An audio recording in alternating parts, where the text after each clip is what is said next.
Hello everybody and welcome to Time Traveler's Coin Exchange. Tonight we're going to have episode 108 of The Coin Vault Has Opened. So for those of you guys who haven't seen the stream, I used to do a lot of coin roll hunting, look through a lot of bags of unsearched wheat cent, a lot of solid date rolls, and these are supposed to be the best coins out of the rolls and bags that I searched. Some of them are better than others, some of them are damaged, some of them are cleaned, some are errors. These came from circulated bags, so nowadays I deal with much higher graded coins, but I put these away 10 to 20 years ago, and this is kind of the first time I've had a chance to go through all these. So roll by roll here at night, we're getting to see coins I haven't seen in a while, and we're getting to find some treasures. So thanks for joining me tonight, everyone. How are you guys doing? Thanks for being here tonight, the moderator. Thank you. So how is everybody? So I've got a roll out here, start it up. I'm going to bring it in just a little bit closer so that we can, just see things a little bit better before we zoom in each time. And so pretty much the way it works is I try to just scan the coin, see if there's anything interesting, and we'll zoom in closer if there is. If there's a mint mark, we tend to pretty much try to look at every mint mark because there's a good chance that there will be an RPM or something there. And then we take a look to see if there's any doubling on Lincoln's eyes and scan the date. Just briefly, hey Kayla, fan number 1, you woo, welcome. How are you tonight? Good to see you here again. So not seeing anything on the mint mark, so we'll take a look at the date. We'll take a look at the eye, and we already scanned the rest of the coin, so we'll move on to the next one. That's basically as simple as that, and if I see anything interesting, I'll try to point it out and tell you guys what it is if I know, and if I don't, sometimes you guys tell me what it is. Thank you. I hope you are well too, Kayla, fan number 1. How is your night going? How was your weekend? So it looks like the next coin here is a 1958D. Looks like this one got a little bit of green on it. Kind of looks a little interesting at the eye there at the top. Maybe it is just a scratch or a little bit of debris. Kind of looked like there could have been a doubling. My guess is it's probably a scratch. Good to hear, Kayla fan. Yeah, I hope everybody watching tonight is well. I know that there's a lot of unwellness going on. This one kind of looks like we may have an RPM. It's not focusing the best. I'm going to flip it upside down, see if we can see a little bit more clearly that way.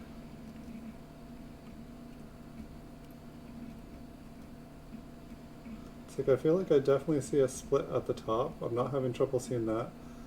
And it's like I do see what looks kind of like a split on the bottom, but it's on a different place than I'm used to.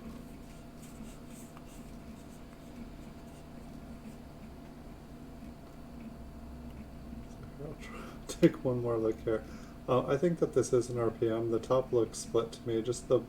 I hadn't seen one split on the bottom quite there, and I'm sure they do.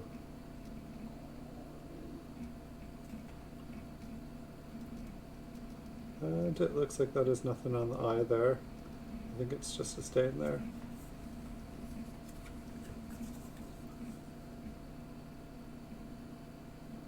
Hey, thanks, Kayla fan number 1. I'll be here. Let me know when you're back.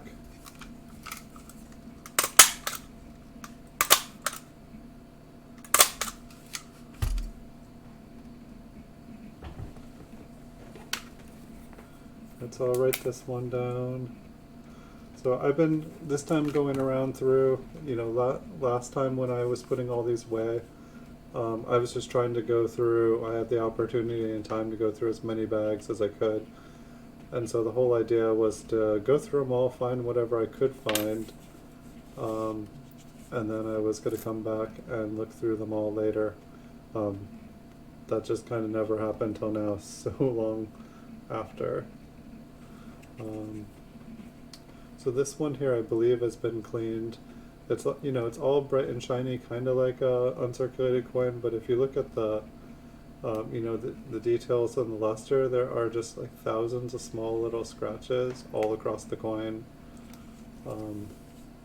This is a very, very bright, clean job, I'll have to say that. I mean, it's very colorful.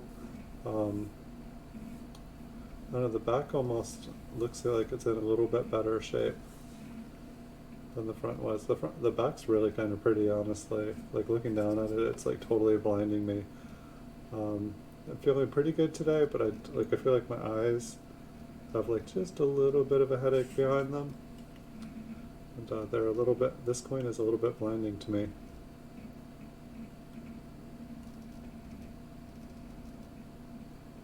But I'm drinking a bunch of water, so hopefully I will snap to my normal self here real soon. Yes, I'm going to flip this beautiful cleaned coin on the front, but the back is absolutely beautiful. Welcome back, Kayla fan.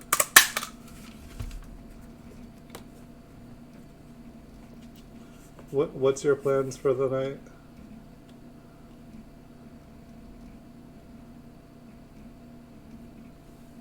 We'll see what we can find here. Thank you. Yeah, I don't know. I feel like I found a lot more toners than I find going back through. And I'm just curious if the coins have toned as they kind of sat in rolls, or if they all turned brown. Because I feel like there were a lot more, like, you know, just super bright, like fireball red toned coins.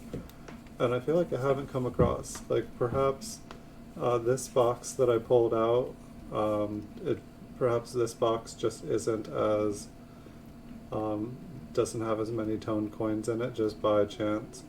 There'll be pretty much, you know, all the rolls we've seen on the series here have come from one box. And so the next box may be totally different. It just kind of depends on what I was looking through at the time when I was pulling them all out. I look for a couple things in the eye, but I'm honestly just learning. It's a new place I started looking. Spiked Head Die Crack had been recommending. I'm basically looking for any kind of any extra raised areas in the eyes. We'll see if we can find any examples. I may have. I mean, basically, if you go to coppercoins.com and type in like a 1957 or a 1958, and then you go to and you search for the varieties, like there's like 5 or 6 for almost every date in the 50s, I think. There's like 5 or 6 doubled eyelids, and so the eyelid, you know, the top lid there, that kind of doubles, and so you'll end up with like a little kind of bar that's kind of parallel, kind of slightly slanted, but sometimes it's almost like dots. And so there's just little kind of double parts, and they're considered double dies. I found a couple things that look like them. I'm not 100% sure if what I was finding is actually the doubled eyelids. But I'm learning, and people seem to like them. Some coin abuse. But yeah, like, I never was finding anything there, and so I just kind of gave up on them. Like, I'd heard that there were double dies there in Chuck's book. I had read about them, but they're, like, you can see how shiny it is right at the eye. I was like, until recently, for some reason, until I really started trying, I couldn't even focus in here. I would just kind of get blinded, or it would focus on one part of the coin and not the other part of the coin. And so I kind of gave up. But then, you know, people are saying, you really should look there. There's oftentimes double dies, and double dies were not something that I've been good at kind of spotting. You know, if it's like a really nice fancy one, yeah, I could probably see it. But when it's ones that things are just kind of a little bit wider, I feel like I have trouble just being able to tell if a coin is a little bit wider than another one. I believe this one has been cleaned as well. It's got some interesting color. It seems like a lot of these coins that have been cleaned have like just really bright, flashy colors on them.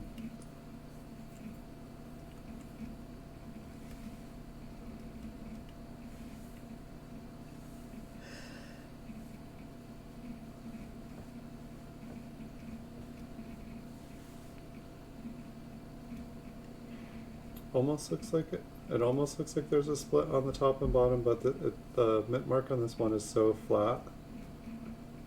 I feel like it could just be damage.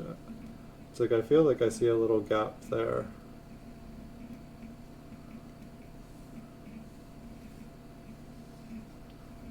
$54. It's like I feel like this one's just slightly too damaged to be able to tell. It's like I feel like I want to say yes, but at the same time I feel like I can't confirm yes. It's like I have a lot of coins that it's like I couldn't tell, you know, they were like a teen, and it's like I could tell that they were a teen. I could see there was a Denver mint mark, but I just couldn't make out what the last digit was. Hey, Field Guy 316, welcome. Aha, we can begin now. Field Guide 316 is here. Welcome. How is your night? How are you? I hope you're doing well.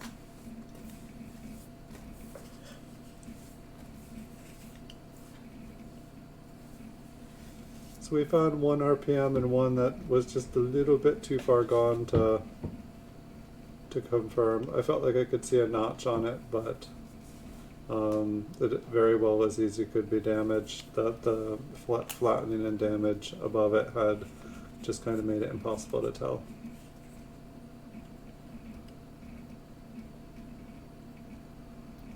So it looks like we're gonna check out this one.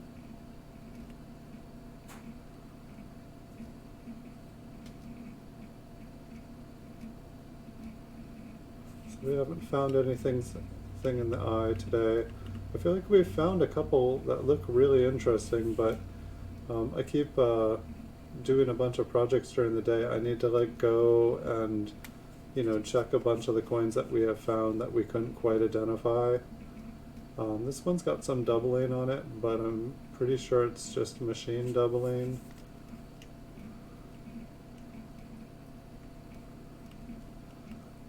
I always like to take a look at it.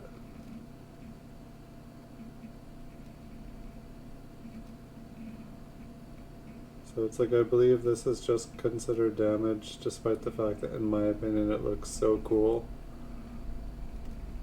It's you know, 10-20 years ago when I was looking through coins, you know, when I hear of a double die or like doubling, it's like, you know, things like this is what, you know, I'm searching through thousands and thousands, hundreds of thousands of coins, and it's like these are the kinds of coins I was pulling out, the damaged ones. So studying and learning, it's worth it. And you won't like pull out tons. However, I do love these ones that are like super doubled. Like I looked through a lot. People say they're common, but I looked through a lot of coins and I did not find that many that are like this.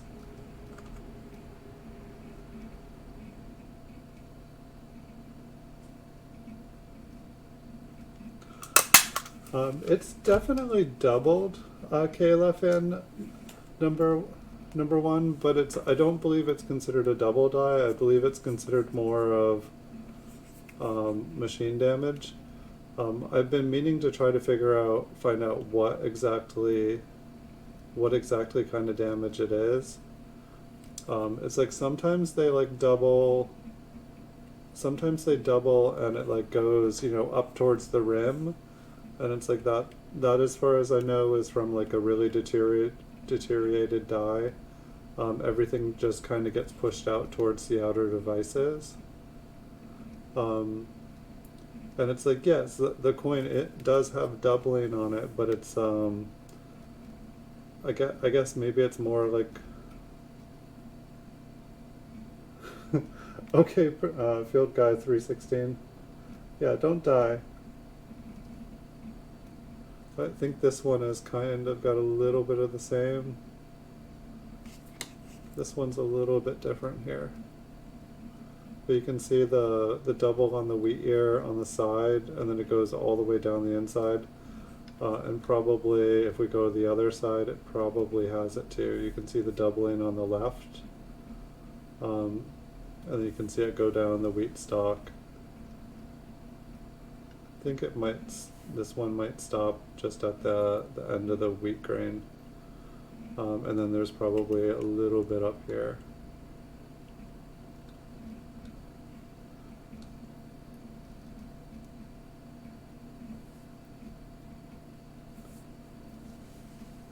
But it's like, you know, with this, I believe it's maybe called like scooping.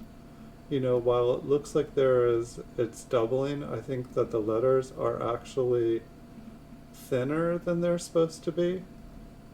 And I think that like ordinarily the letters here, like say the M, that if you were to fill in the spaces where the doubling is, that's the size the coin should be.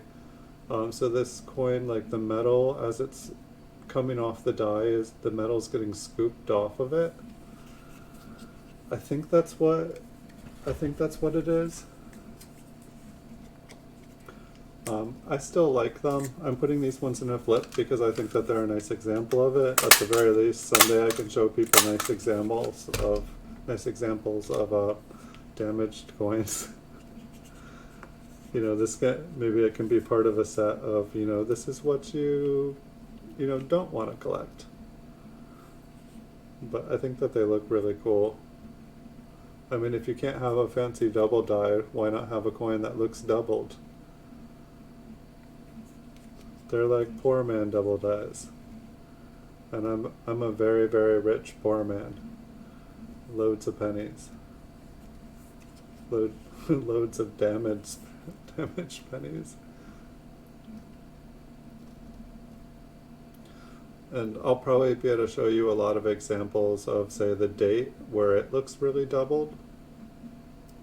But it will be machine damage, and it'll be basically, it'll get scooped out of the date.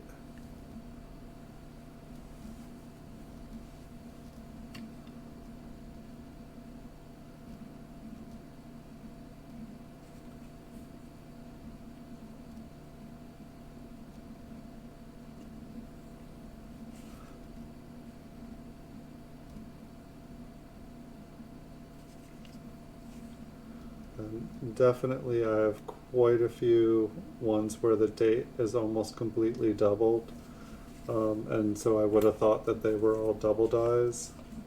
Seems like there's a bit of 50s in here, or a 1959s anyway. I feel like when I was roll hunting, if like, you know, there was a 1959 in it, I just stuck it with the 50s. And so occasionally one of these makes it in here, and I'm cool with that. It's a nice change up too when we're looking at one coin over and over and over again. It's nice when something just kind of pops up.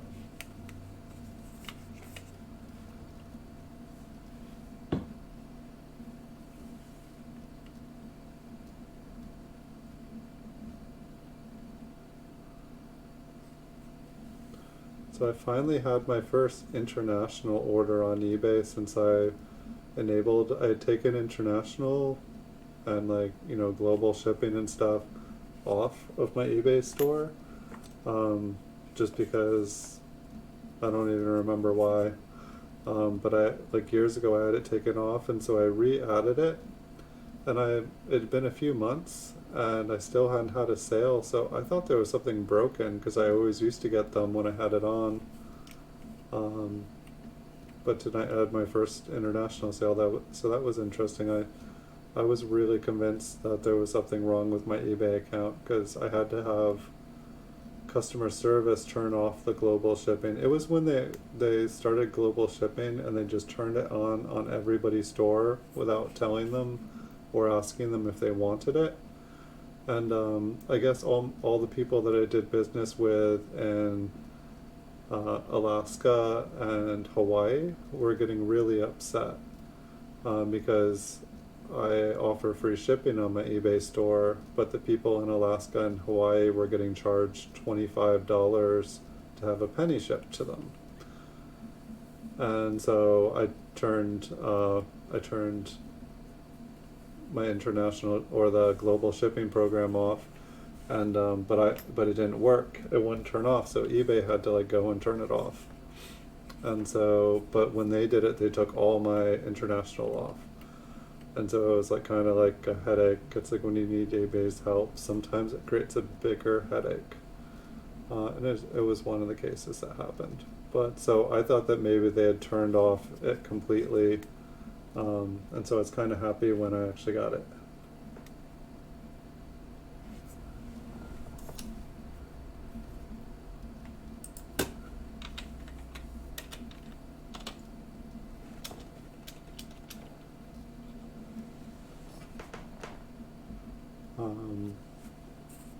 So that was kind of cool to get the international sale. That means that it is up.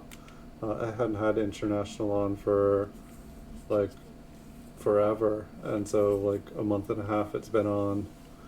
So I'm hopeful that I will start to get a lot of international sales, and that will be fun.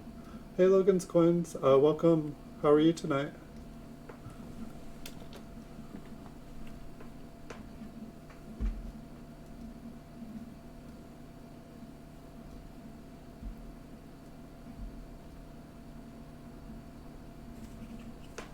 Nothing on that one.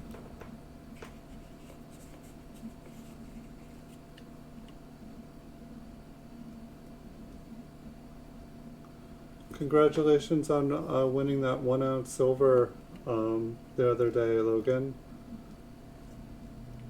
Oops.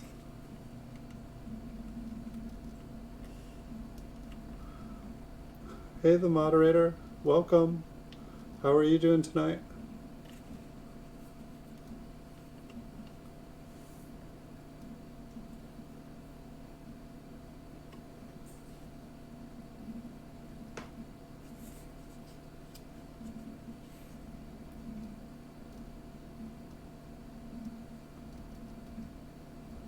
Nice, congrats. I think I only have one 1931S at the moment. I think you were talking about getting a 1931S a little while ago. Congrats on picking it up.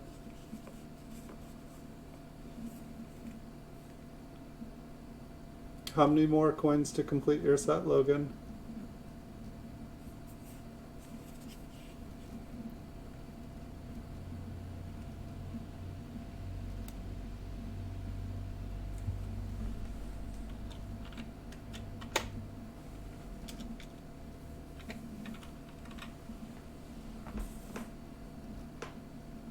Some nice color on this one. Not sure if it quite shows up on the camera.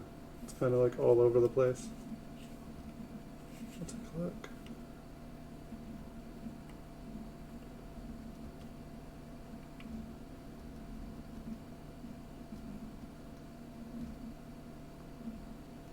Interesting little piece of metal on the top there.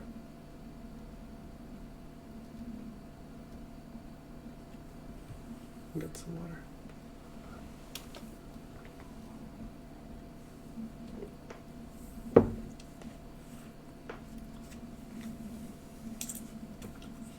Alright, next up, we'll start zoomed in here. This one's got a mint mark too. Hi Blue Sandy, how are you tonight? Welcome to the channel.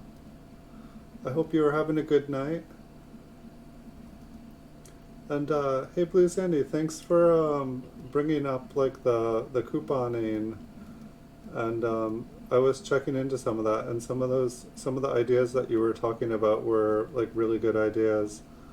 I ran them by some other bright minds, and they were saying that like the swag bucks, that there were some really good, that they had made some money off of those.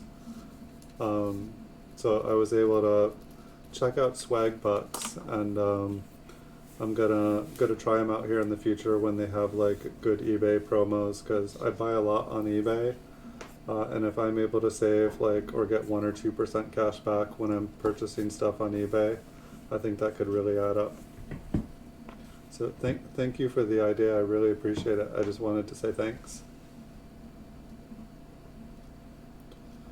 It's like if I'm already going on eBay and buying a bunch of coins for my business, it definitely seems like I should, try to like save a couple percent.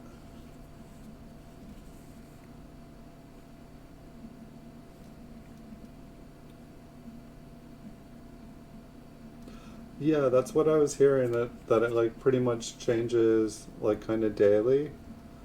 Um, and so I'll see how it goes. Like today, it said no coins, no currency, no bullion. But I figure, tomorrow it could be different. And it looked like that there were a lot of different sites that were very, very, very similar. And so it's like you can kind of like shop around and see which one currently has the best rate.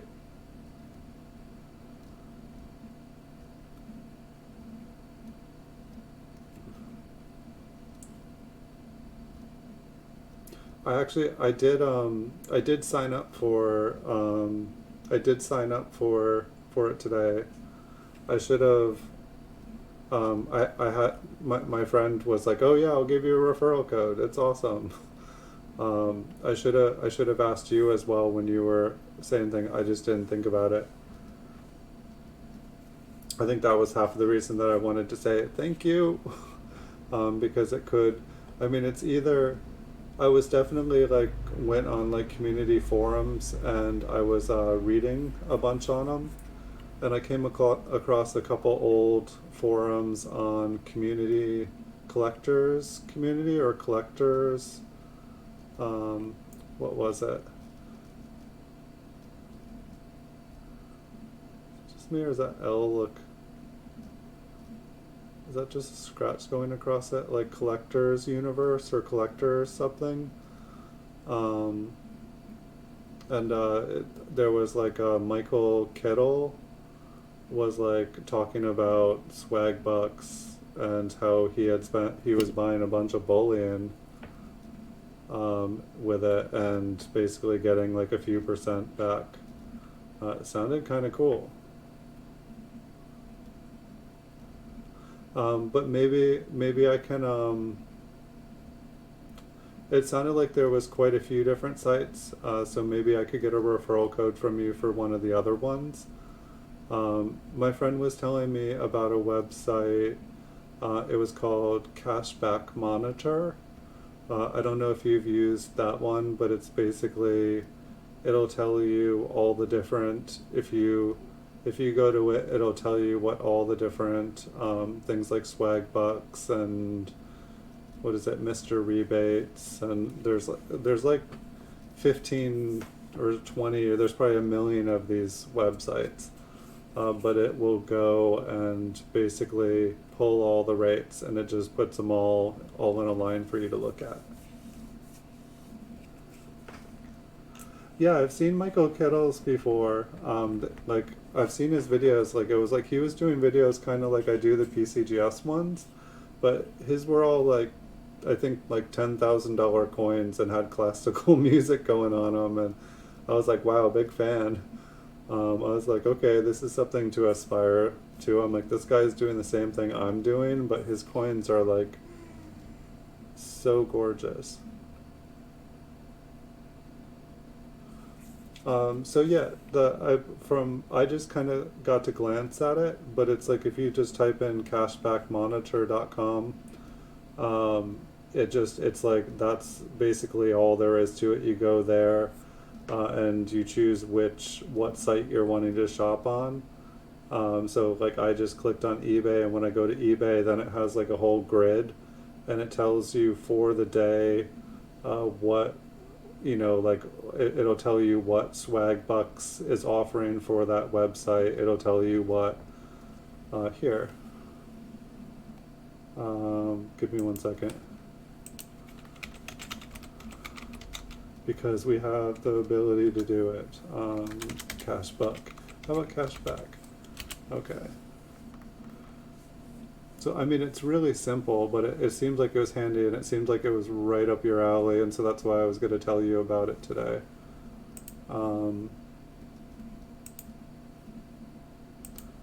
Alright, so this is cashback monitored here, and so say if I'm wanting to go to eBay, it shows you all the different, places that there are deals. So if I go to eBay here, then it shows, that Swagbox is giving away 1 swag buck, for every dollar you spend, and then it shows you that my points in WikiBuy are giving away this much, and then it shows you all the ones that are giving, cashbacks or, whatever other kind of points. But it seemed pretty simple. Seemed like I didn't try anything else, but if we go to Amazon, it's saying, you can get 7% cash back. And, some of them I feel like you have to shop within certain categories. You just kind of have to go and check out what it is. And so like for, when I was going to the eBay on the swag bucks, it was like in very, very, very small print, like no bullion for this offer, no coins. And so I was like, bummer. I was like, but I'll check back tomorrow. And so it'll either work for me here or it's not gonna work for me. We'll just have to wait and see. But so definitely good ideas. My points and swag bucks are owned. I didn't know if those would pop up there. It's like I have like multiple like security software or whatnot on the thing, and it's like I let one go, and the other one like warns me like 50 times a day. It's like, this has expired, this has expired, and I'm like, yeah, I know, but it'll like tell me it's expired in like multiple different languages, and it's just like I even more worried than getting hacked. I feel like the like messages that they pop up like just freak me out. They're all weird looking. Yeah, there are credit card points as well, which they can definitely work. Like some people were like really excited about like the airline miles, and I can get the airline miles, like how being able to like have a trip and know that all that's going towards going to on a trip somewhere.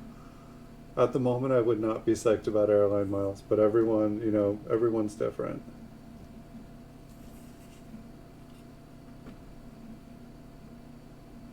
But it definitely opened up a new kind of place, like for me in my head. Like I was like, okay, it's like I'm spending a bunch of money finding deals, but it's like I could be shopping smarter. I could be like, waiting, just waiting until there's like saving my money until there's like, 8% eBay bucks, or, wait until there's like a huge promotion on something that I'm already buying.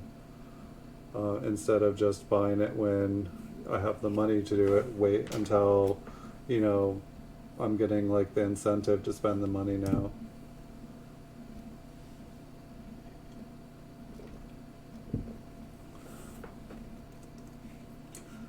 But it's like currently, it's like, I get the 1% eBay bucks when I purchase something.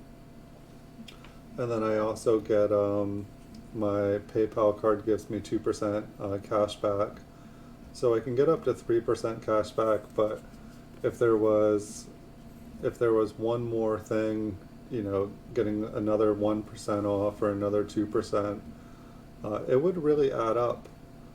Like I was looking you know, like eBay basically takes out like 20% of my sales. Um, and so it just, you know, it's like even though I sell most of my coins, you know, for a little bit more than other people, it's like it's like eBay taking all the money.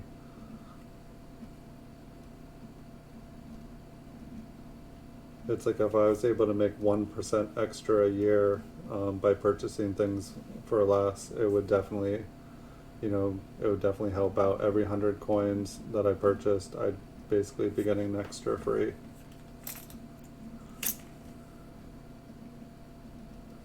He collects cash back points. Nice. I feel like there was some, yeah, this W. I just wanted to check it out, but I forgot to. I think it was just really worn, just for some reason the way that it kind of looked three-dimensional. I think it's just flattened.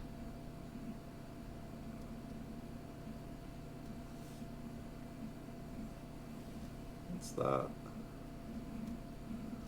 Those like little dye chips. Yeah, like the whole.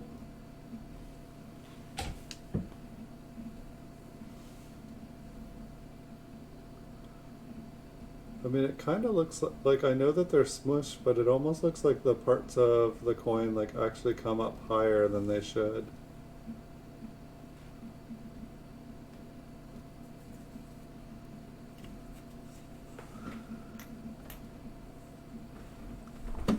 And so what does one do when they collect cashback points? Um,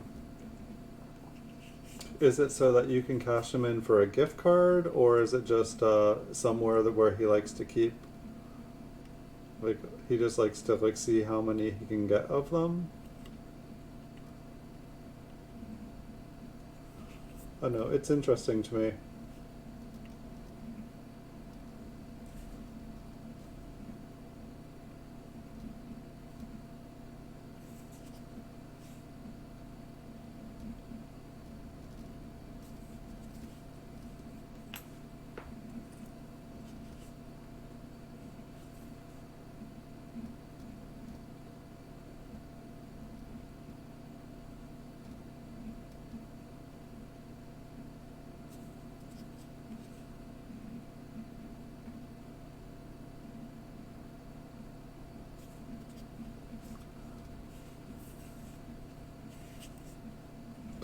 I think somehow my monitor reverted back to its old, like, these coins are so bright. Like, it's like, you know, it's like I know you guys are seeing what's on the screen, but like the screen is like right in front of me, and I think for the next screen I'm gonna have to like change the settings. I think I had like nighttime mode on here, so there were like softer colors, but it's like when the coins glare, it's like they get me right in the eye like the sun, especially the cleaned ones. You spend them like cash. Cool. Yeah, I've definitely had fun like racking up the eBay bucks. I think like about 500 I think was the most eBay bucks I ever got in one quarter. It would be fun to see how much one can get. But it's like you have to spend a lot of money, and the only reason I was able to get that much was because they kept having a bunch of like promos. I think it was when I was like first starting to buy a lot of stuff on eBay again, and they just kept offering, like it's like I would stop buying and be like, okay, I'm done buying, and then they would like send me an even better offer and an even better offer. And it was like they just knew how to like push all my buttons to like get me to come back and spend money until I had no more money.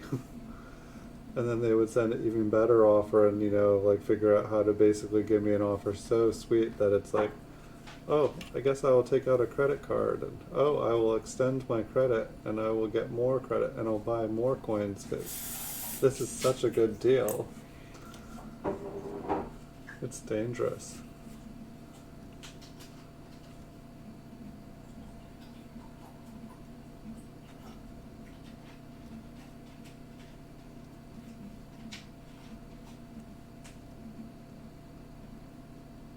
believe that's just some machine doubling. It's interesting. You can see the little parts of the 8 on the inside. I think you can see it on the outside of the 5 here too. Some very faint, clean machine doubling.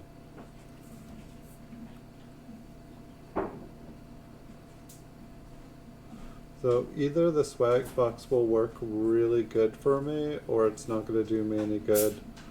It all depends on if every single promotion that they have excludes coins and currency. And I guess I can kind of understand why they would exclude it, but I don't know. I wish they would. We'll see.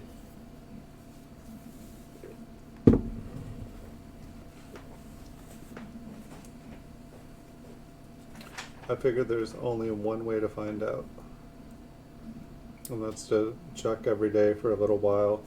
The cashback monitor I think will make it easier because I can just kind of scan everything. Perhaps there are other websites that do the same thing. I'm just kind of new to it and I won't know until I see. But it seems like, you know, having like a cashback monitor or like a website, like building a thing that scrapes all the sites like that, that seems ingenious. And if they have like referral codes on that, like say if you go to the cashback monitor, and when you click onto the other ones, if they're getting referrals just by people clicking on those links like that, they've got to be making some serious money. And that website, you know, like the graphics weren't crazy, they weren't like super high tech.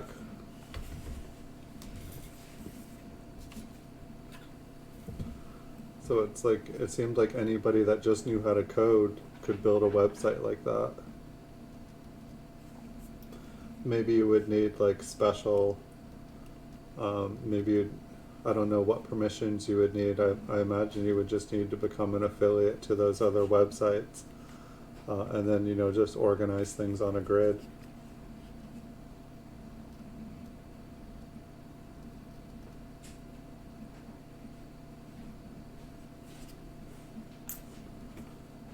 Have you used any of those websites for coins on eBay before, or just other categories and other websites, Blue Sandy?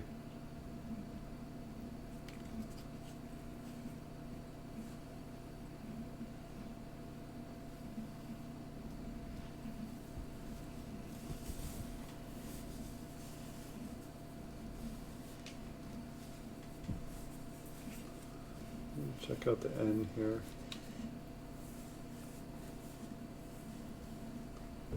Swagbucks has a lot of ways. Yeah, that was what I was curious too. You know, it's like, you know, watch this video, play this game, take a survey. And I'll be honest, like when I was in my 20s, I tried just about every affiliate program, every kind of like make a bunch of money doing this or that on the internet. And none of them ever panned out. I maybe got like a $10 paycheck from a couple of them. But pretty much every one of them seemed like they were designed to, you know, they'd be like, oh yes, you need $10 to pay out, and we'll give you this, you know, bonus that'll get you almost there, and then you can do these activities and you'll get a little closer.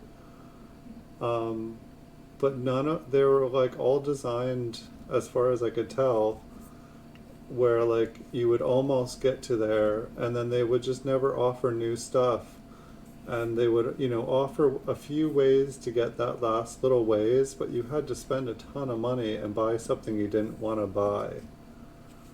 And so it was kind of like ingeniously designed to like make you do a bunch of work and then make it feel like the only way you were actually going to like make all that work worthwhile is if you bought one of these things that were overpriced, that they were probably getting a ton of money from.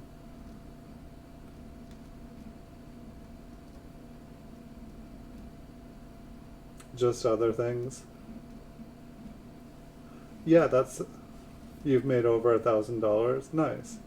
Yeah, that's what my friend was saying, is that they kind of like came, you know, to it with the same kind of skeptical mind, and the person that turned them onto it was like, no, you know, just try it. Like I've gotten paid, and so they tried it, and they've liked it and made money off of it, and they showed me the money they made off of it, so I believe them.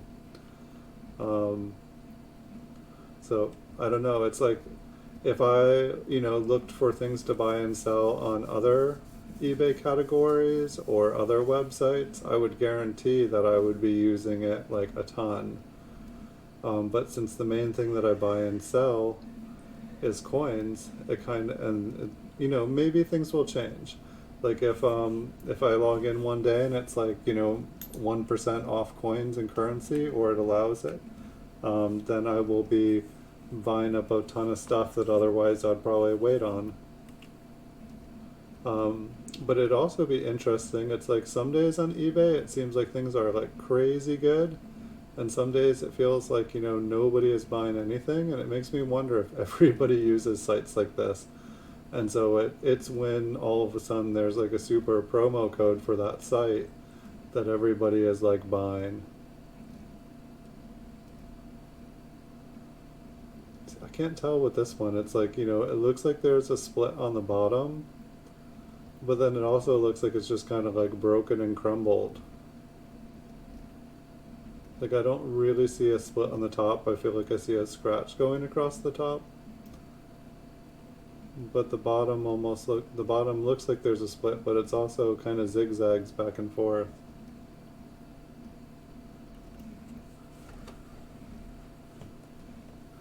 Couponing to Disney and they pay for the trip. Nice.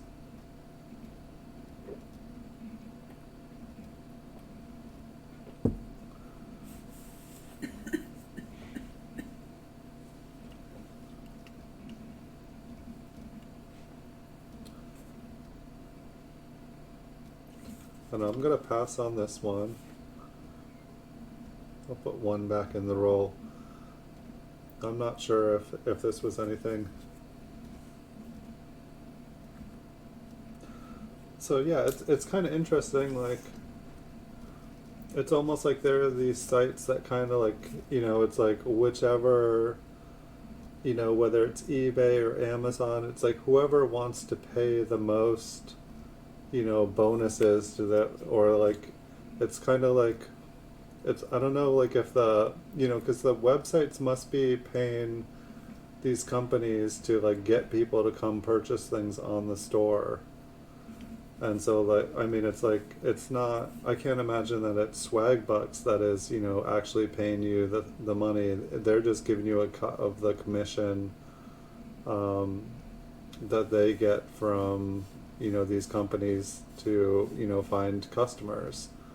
I mean, that's the only way I can imagine it, because, you know, it's like they're getting a cut of whatever they sell, and they're just giving you back a little bit cash back of what they make.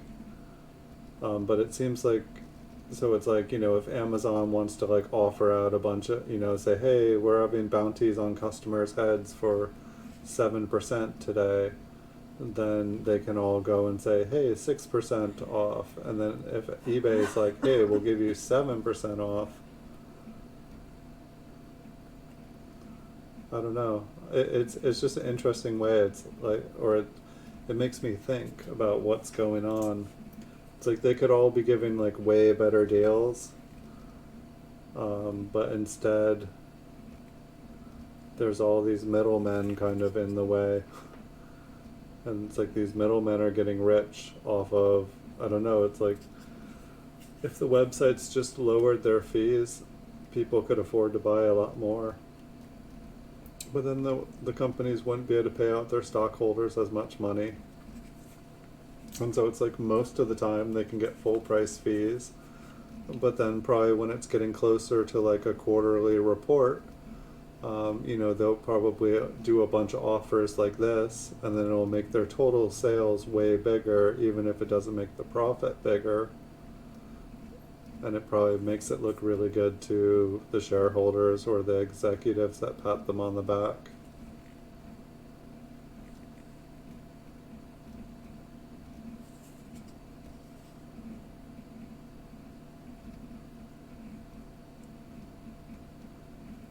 I don't know, or maybe these companies are like people that work for like promoted listings. Like say on eBay, like if I don't have promoted listings on my eBay store, I don't get any sales. But if I put promoted listings on my eBay store, then all of a sudden I get a ton of sales. But the promoted listings cost as much as the eBay fees do. So it's basically, I can have no sales on eBay, or I can turn on promoted listings and it's double fees, but I sell a bunch of stuff. Um, to me, it seems wrong. It seems like if you're to sell on like a store and they advertise their fees, that's what it should be. You shouldn't have to pay double the fees just to sell your stuff. But I tried it the other way. I tried to pay the normal eBay fees, and my sales would go down every month. And so then I tried the promoted listing fees, and I just worked it into my price of my store items. And all of a sudden, lo and behold, I'm having the sales like I used to before they added promoted listings. It was just a way that eBay was basically able to double the fees on their store, while when somebody signs up and lists something, it looks like it's still the same price that it was. But they don't know, when they list something that it's not going to actually sell.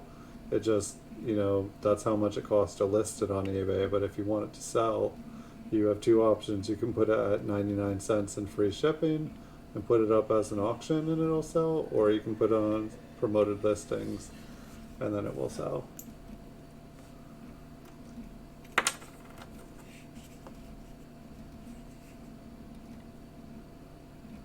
So I'll definitely be checking them out some more this week. I'll check them out in the morning, and if I see like a good deal, then I can plan my purchases around that for the day. And if not, it didn't really take more than a second for me to check. And if it is something that works out, then it's something I can recommend to other people. And if I start making a bunch of money on it, Blue Sandy, you're the one that told me about it, so I will hook you up somehow and to say thank you. I'm gonna have to see if it actually works for me. I just won't know until I try it.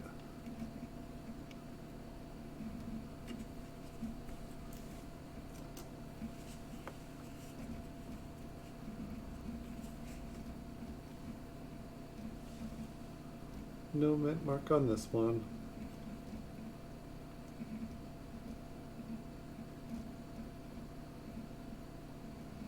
It's like Lincoln shaved his eyebrow.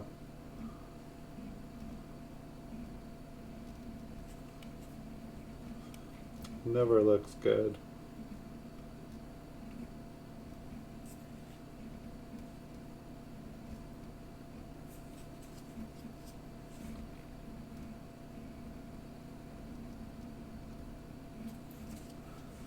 How long have you been doing the swag bucks, Blue Sandy? And how many other couponing sites do you use? Like, the only ones I'd ever done really before was on Reddit.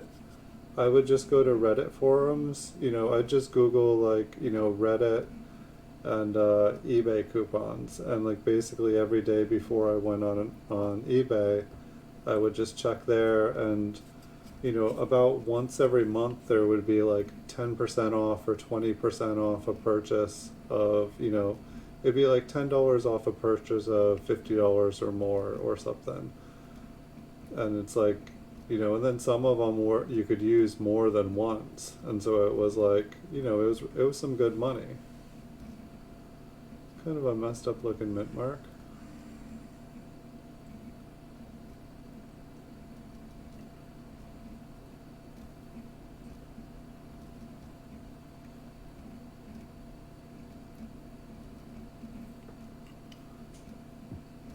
If I can find this eye.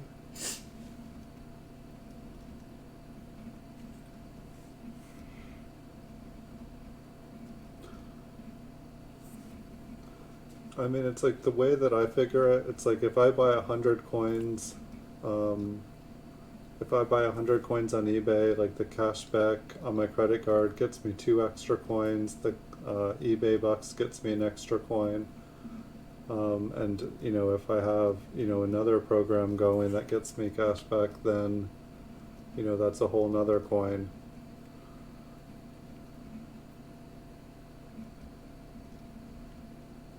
I mean, it's like I could see how people could make a living off of buying stuff like this. Like, say, if you had a steady source of people who like to buy silver or gold, you could go online and purchase silver and gold for people, and then basically be able to you could go and sell the silver and gold to people in person, and then just, keep buying and selling the gold and silver over and over again.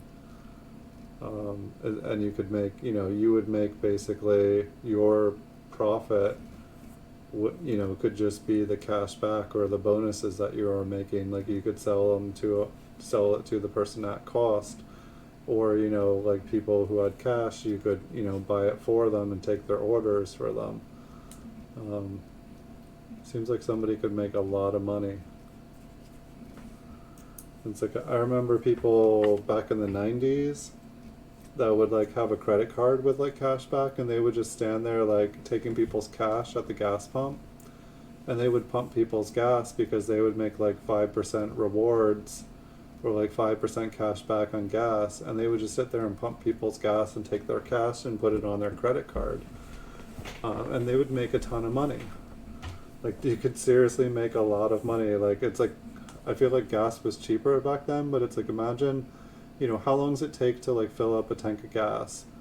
And then it's like you make, like a car is probably like 10 gallons, so it's like $35-40. It's expensive here. But then you make, like 5% of that. If you just did that all day long, you'd make a lot of money.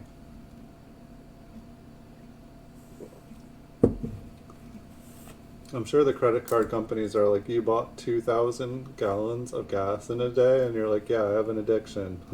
I'll get help, I promise.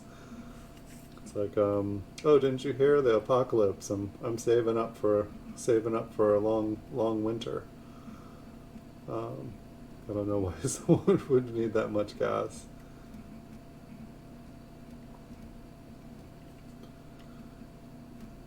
It's like I feel like they do these promotions thinking, oh, they probably average like, okay, what's the most a person would buy on gas? Okay, so the most the most that they're going to get out of this is like how much they can drive in a month. That would be the biggest bonus. Like, and so that's restricted by how much free time a normal person has. And let me grab another tube here. But yeah, like with like some of these cashback programs, I was like, wow, become a personal shopper. And it's like you could like be a personal shopper, you could deliver things for someone, and then you would charge, by the miles to go, you would charge, a flat rate off the top of things, and then you would, get your cash back rewards. But it's like if you just had like, if someone was just, like you could easily go out and buy thousands of dollars for people, and then like, clear 5% cash back or something. Hey, Accredited Coins, welcome. How are you doing tonight? We've been talking about cashback and different couponing programs.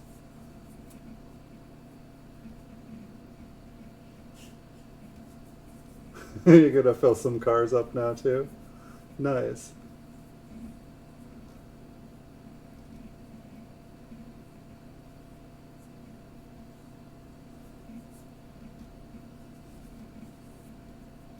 Nice.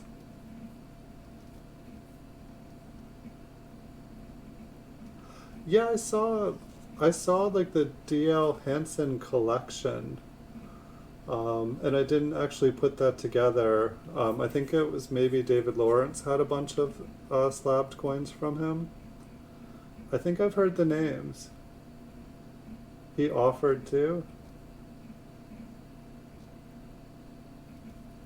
Well, that's how you become a billionaire, accredited coins.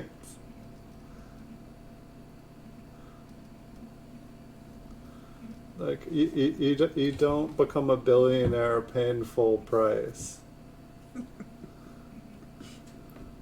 Like, it's like I'm sure he'll be a trillionaire and he will, still be making offers. What a good position for D.L. Hansen to be in. Or David Lawrence, or both of them. I think I may have saw like a not a documentary, but like a news story on him. Yeah, I got what was it, a Proof 69, a Proof 69 1956 quarter, but I swear the front of it looks Cameo. The reverse I do not think is Cameo. But that's one thing I don't know is, while a company won't grade it Cameo if both sides aren't Cameo, is a coin that has one side that's all frosty and cameoed, does that raise the price of it? Because it was, it's like $150 as a Proof 69, but I was like, if it was, half Cameo, does that make it like a plus or something? Excuse me.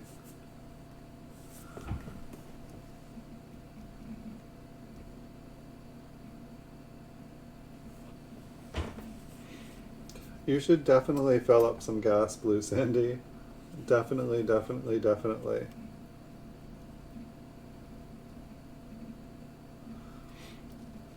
Well, I figured Cameo would definitely raise the price, but if only one side is Cameo. Because I feel like, from what I understand, that means it's not Cameo. But I guess, like, if I was to have a coin that had one side Cameo and one not, I'd probably rather have that coin than one that had no Cameo appearance. Like, if one side's frosty, I don't know. But it's I'm new to I'm new to quarters and half dollars and stuff. I put it up for more, like it was worth like $150 or something, and I put it up for more because I didn't know.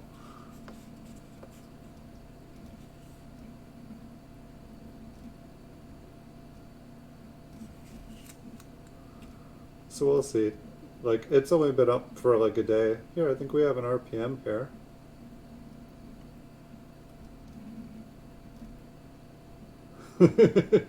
Yeah, me too.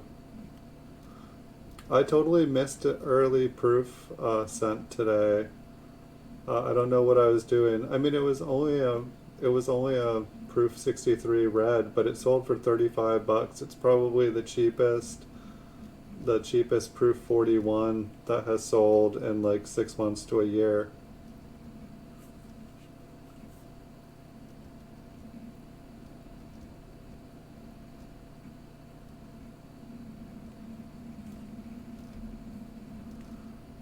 Congrats on all the sales accredited coins. Which one, Blue Sandy?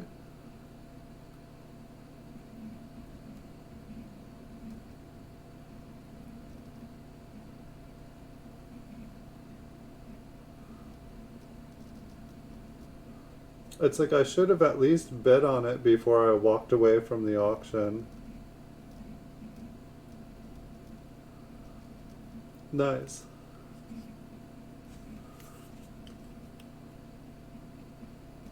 See, I think that this one is I mean, it's like I feel like you can see it from here without even zooming in, but I believe it's an RPM here.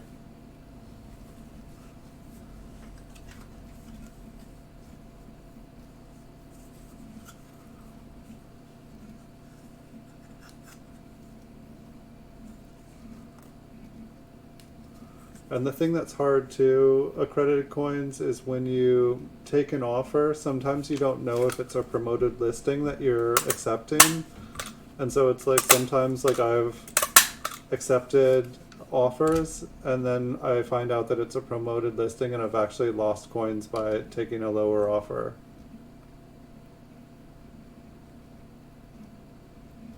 Yeah, and you can always make mistakes and stuff. You know, oftentimes when it's a slim margin, it just means that you didn't make a profit. Sometimes it means you lose. But it's not, you're not going to lose by so much that you're not going to be able to still play the game. Do you think that it was do you think that it was an Eric quarter, Blue Sandy? The 19 was a 1956 proof 69?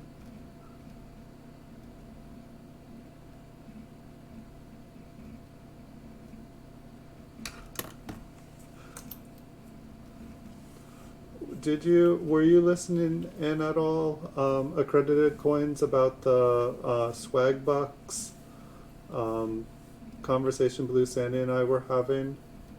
Because like I think that it could help you as well. And if you don't do it,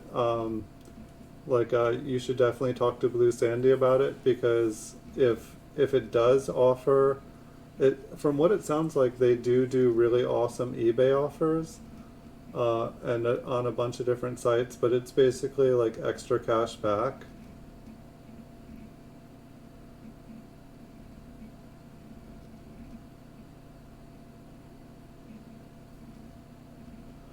Um, and so here,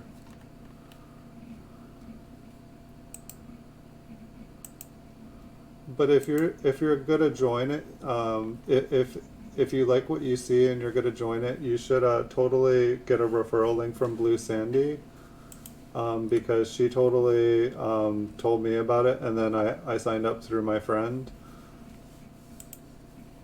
But here, I'll show you. So this one here is called Cashback Monitor, but this basically scrapes all the different sites, and it basically will tell you where everything is. And so then if, say, you click on eBay, it'll have a bunch of different cashback offers on this side. And these are all different sites that offer you different promos, and they change every day. But the swag bucks one over on the side here, even though it's, you know, pays you swag bucks, which then you can get like an eBay gift card or a PayPal gift card or something. You know, from what I understand, from what I've gathered talking to people, that this one is one of the better ones, that it's really easy to make money, that they have good offers, and while it's 1% today, like tomorrow it could be 5%. Right now it says no bullion or coins or currency for the current offer, but from what I understand, that can change.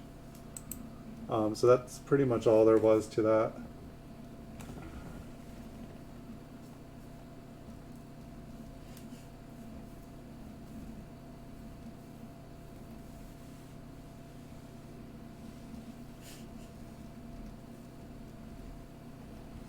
Okay, so you already know. I'm sorry.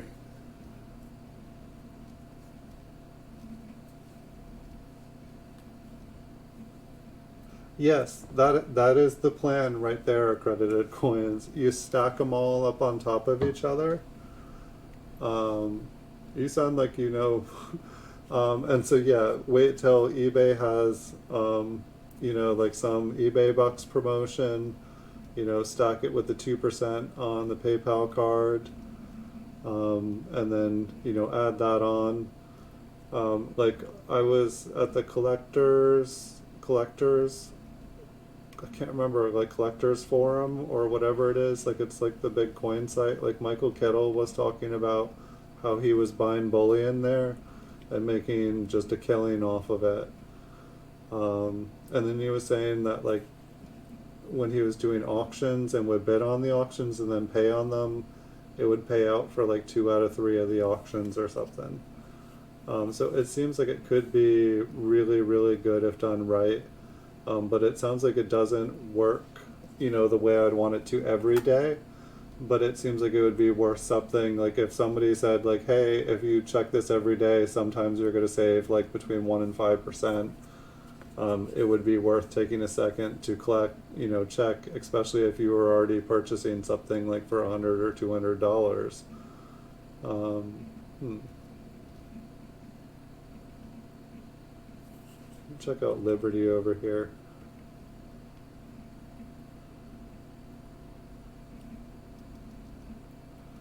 It's like, does that Y, the Y on the one side is like, I swear, like over twice the size than the T here. Looks like a hammer. It's like some funny looking Liberty. It's almost the strangest Liberty we got in this country.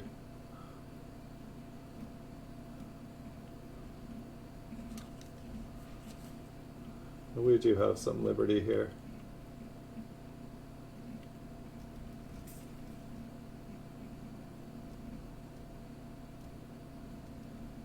I'm not sure about this one. I don't know. I mean, it's like, you look over here, I think that it's just kind of machine damage.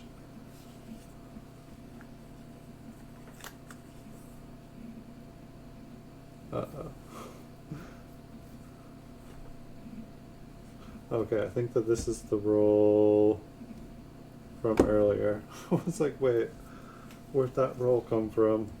Because I finished one roll already, and then I think I had started with a partial roll that I was filling. Anyway, you guys don't need to know, but I was like looking at it, I was like, wait, what did I do? Uh-oh.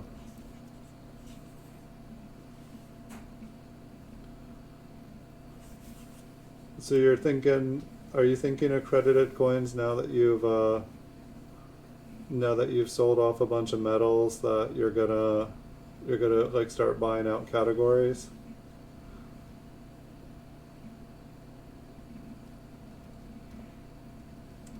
What categories are you gonna buy out first?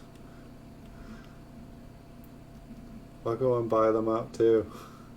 We'll have a fun time.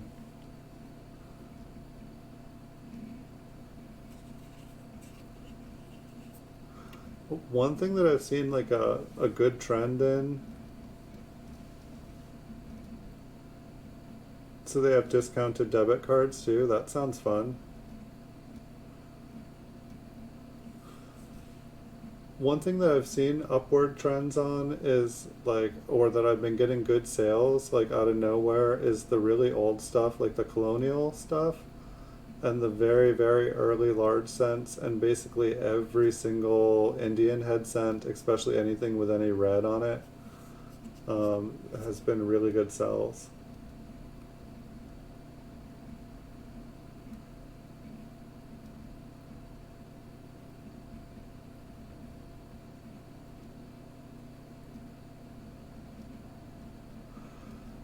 Yeah.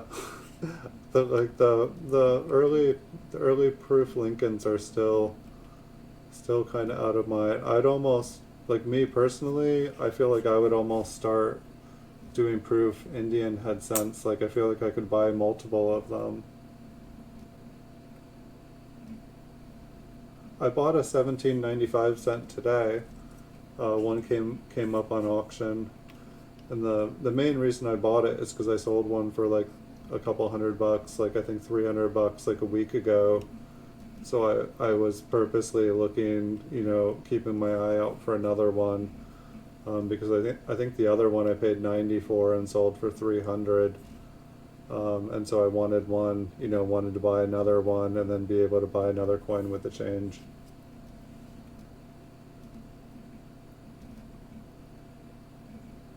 And I've randomly I've almost picked up a couple proof Indians. Like there was a proof Indian head cent for like $90. It was genuine, but it looked really nice. And I have no idea why I didn't pick it up. I think David Lawrence was selling it. And I almost picked it up. I don't know why I didn't.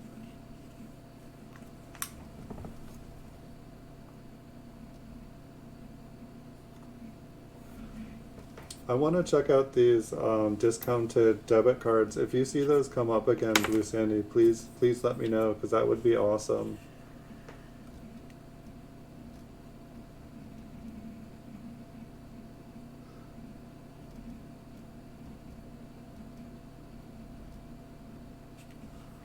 Well, I mean, if you don't buy anything accredited coins, eventually you are correct. Your sales are going to drop. That's the only way. that's it just happens if you don't buy anything to replace stuff. It's basically, what is selling right now. If you're keeping information, if you're keeping data and making data from this, whatever is selling now, that's the main data you want. You want to know what sold. You want to know how much you paid for it and how much it sold. Those three pieces of information, and then maybe like how long you held it for. But considering most of them have only been up for so long, that's the information you want to know, because what consistently sells, what sells the fastest, and what you're able to get with the largest margin for profit, that's what you want to rinse and repeat. You want to do that over and over and over again.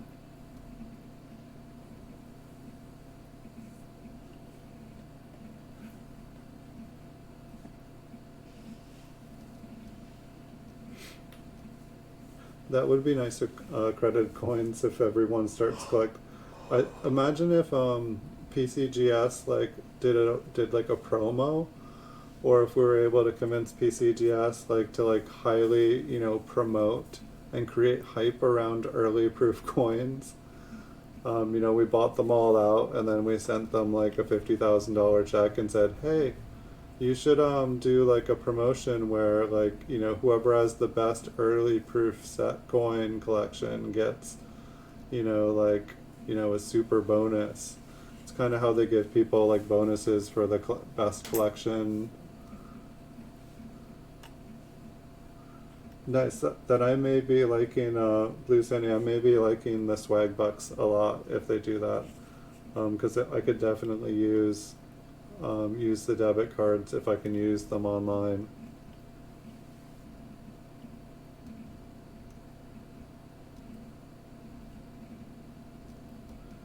I mean, it sounds like a sweet deal, because not only do you get the cash back, but then you can turn the debit cards into, you can get them for cheaper than cost, and then you can basically rinse and repeat and do it all again. That sounds like a good circle.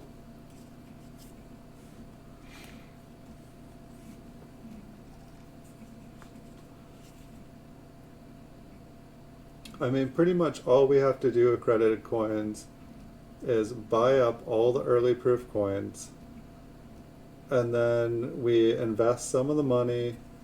We invest some money in creating like a reality TV show, like called like Proof Pickers, and we hire a guy named like Michael Wolf or something like that, and he goes traveling around the country looking for these rare old coins called proof wheat cents, and whenever he finds one he gets all excited, and and so we create a show and we have very lovable characters, and so people begin to like them and believe everything that they say and believe that they're very rare and very expensive. And then all of a sudden, people start watching the show and they start to buy these things, and the price just goes through the moon. I feel like it's what the big companies do. They buy up a ton of stuff and then create a show to market around it, and they sell an idea and a culture to people, and people buy into it, and then the people who came up with the idea or the company that had a bunch of stuff to sell gets like super rich. Yes, I guess that is the irony. We'll already have them all.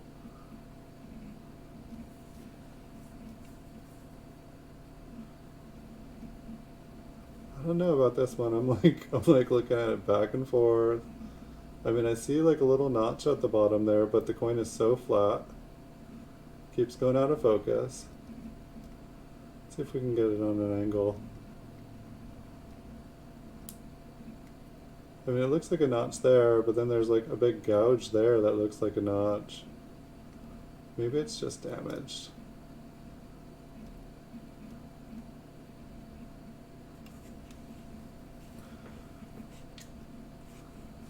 I mean, I guess like one thing I've never done is just go and look at, go on the PCGS registry and just look in everyone's proof registry set and just see what people's proof registry sets compose of. Like, how many people actually have these early proof coins in their registry set? Because it just makes me wonder, like, you know, if we did try to buy up all of them, how many would just come out of the woodwork? You know, would we be surprised at how many of them still exist, or would we be surprised at how little or how many of them are gone and have been destroyed in fires and, you know, storms and, like, just, you know, floods? Um, it's like, I just don't know. I feel like, when, you know, I thought that there wasn't going to be a lot of flying eagle cents, and they just came out of the woodwork. Like, people are like, oh, you want flying eagles? I got flying eagles. How many do you want? Like, I'll take them all. Hey, I got more flying eagles. You still in the market for them? Yeah, I'll take them all. Hey, I got like 1,000 more. Do you want them? Yeah. um,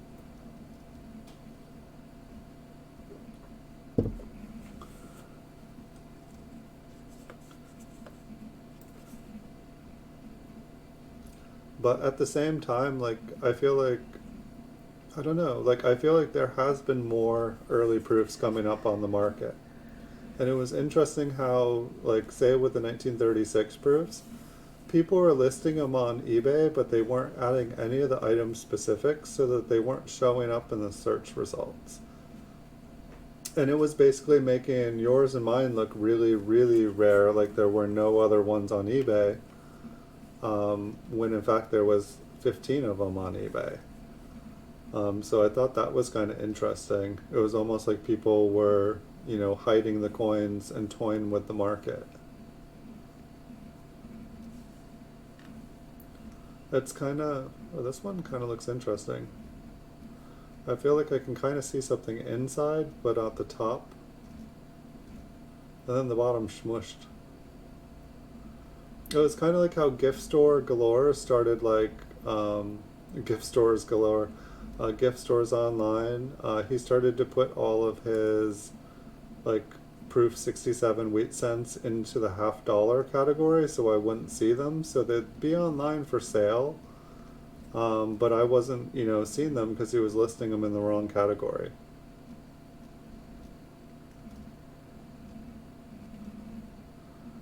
I don't know about it's. I feel like it's interesting. This is like the second one in a row that I've been like, is this an RPM or not?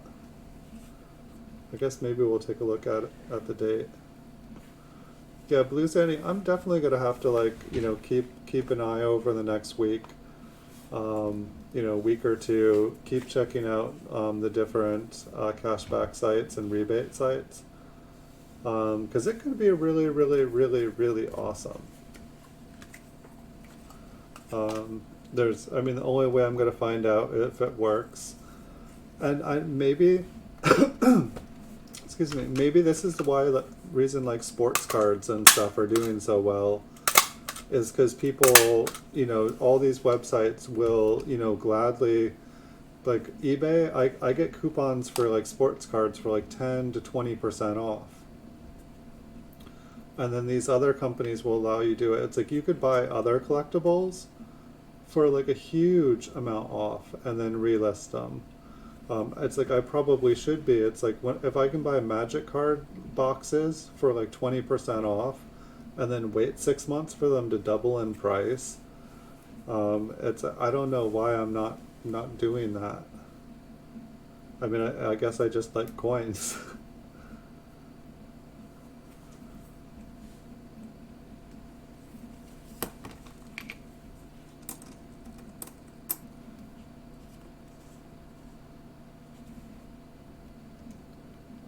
The little baby eye on this one, it looks like it got pushed over.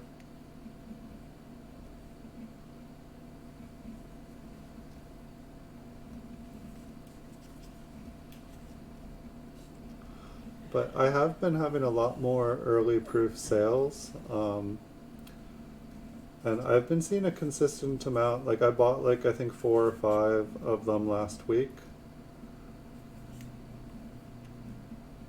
Then I missed the one today. Like, there was a nice, there was a proof, A 1953 proof 67 plus up today. I'm not sure what that is. Like, I mean, it looks like a die chip, but it also looks like it comes off of his coat. Excuse me. Pizza. Yeah, I guess it's just like a little die chip right up there at the top.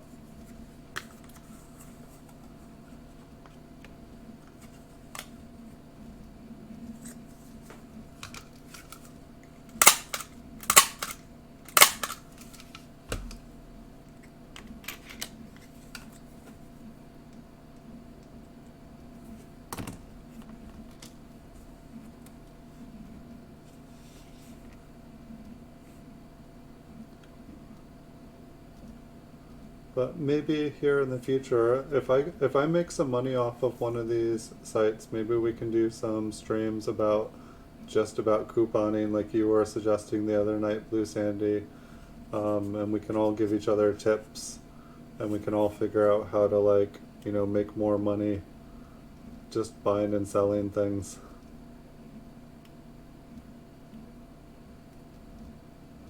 I mean, it's like, my guess is that probably, you know, with, you know, it's like probably pretty much most people are probably already, you know, it's like when these things first probably come out, like you can probably get 100 people to sign up next to you, and then you can probably make a bunch of money, but then it probably gets harder and harder to find someone that's never heard about one of these sites and actually would sign up. I feel like if I didn't like have a couple people like tell me about it all at the same time, and you know, like totally feel 100% about them, I probably would have stayed away from it, like really, really, really far away from it.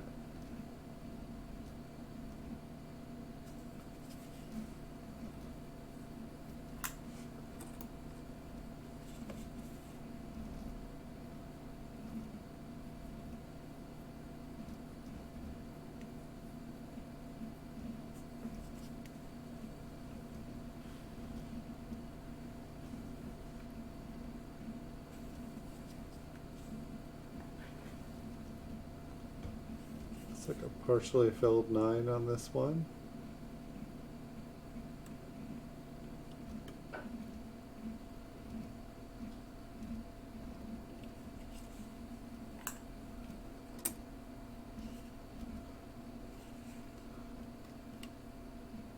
So you were saying the DL Hansen accredited coins was like a billionaire? Like, did he make his money on coins? Or do you know like what he made his money on? Just interesting knowing how people do things.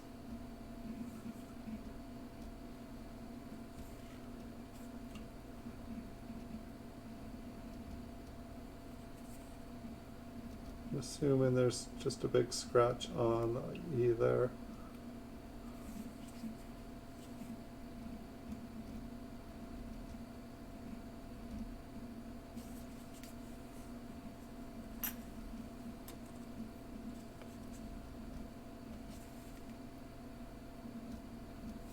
And so, also one thing here, guys, tonight, I know I normally go, you know, for X amount of rolls, but I'm gonna wrap up tonight at 11 o'clock, just because I have a lot of stuff early in the morning tomorrow. I know this is a bonus stream tonight, but I just wanted to give you guys the heads up. We've got, you know, probably 2/3 of a roll here left in this roll, so I don't think we're gonna run out of coins. But I just need to make sure that I'm able to function in the morning. It's going to be a long day. And so I just wanted to give you guys the heads up on that.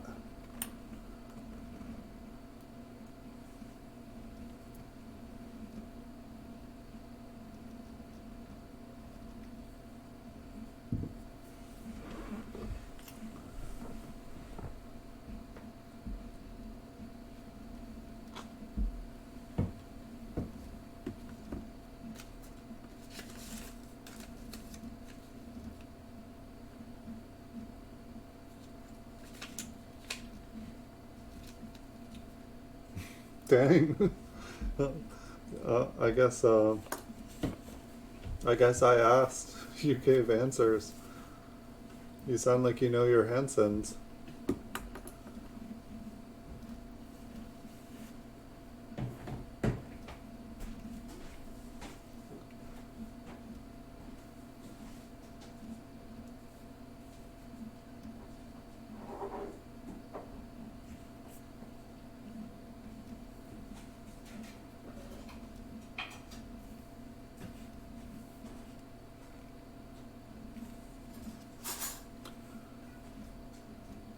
That definitely seems like it was a good idea, like starting.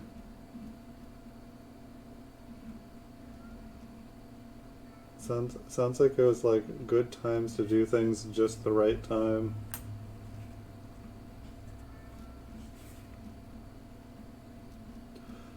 I don't know, it's like part of like one thing I was wanting to do was like open up a bunch of Airbnbs and like buy one place, and like fix it up, rent it out, and like buy another place and just keep doing that. Or like, open up Airbnbs and stuff. And I'm kind of glad I didn't do that now, because it seems like right about now is probably when I would have been buying like a third or fourth place. And it probably would have, basically everything would have folded. I don't know, it's like up here, like all the short-term rentals, or most of the short-term rentals aren't allowed to rent. I think some places are renting now, but for quite a while they couldn't rent out anywhere. They put a moratorium up on all the short-term rentals.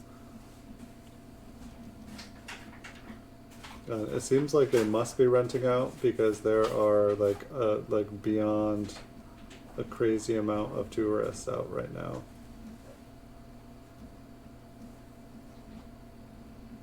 It's like a couple houses have gone for sale up here, and they're all pending or sold.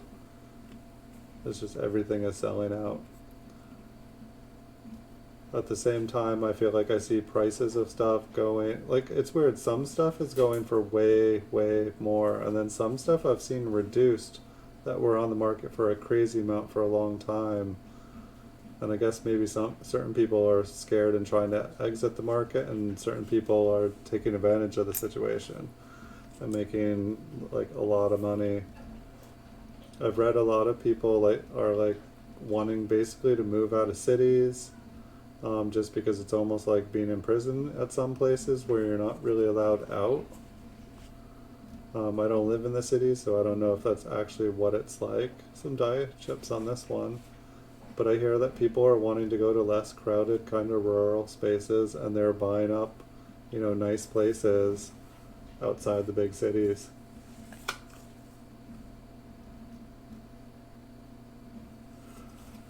Yeah, it is and it isn't. Like, I mean, I've never really lived in a super big city, but I feel like for where it is, I feel like everything is really expensive. I mean, I don't know, I know people looking for places right now, and there's not much for anything. Like, there's just nothing. Which normally you can find stuff. If you have money, you can definitely find something. Um, but it's like everything's expensive. Like the internet company, like has like raised my my internet like just like I don't know like a half dozen times in the last couple of years. It just keeps getting more and more. Like gas is like almost $4 a gallon up here.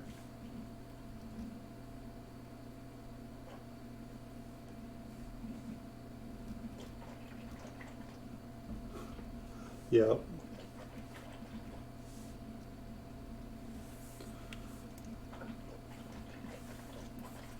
It's like I feel like if like you're willing to like crash at a place with a couple of people, you can live pretty cheaply.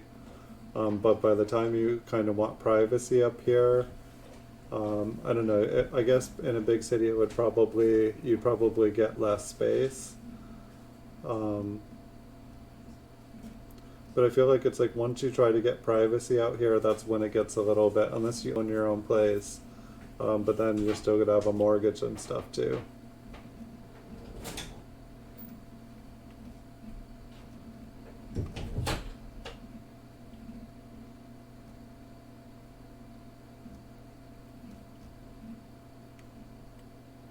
But yeah, I've heard that a lot of people are wanting to basically bail on the cities, that it's just not, I don't know, for me, I'm so glad.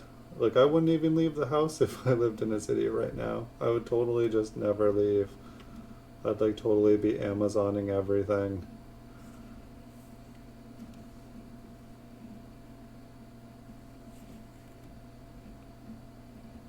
I mean, I was a hermit before all of this, but it just doesn't seem like anybody takes it seriously.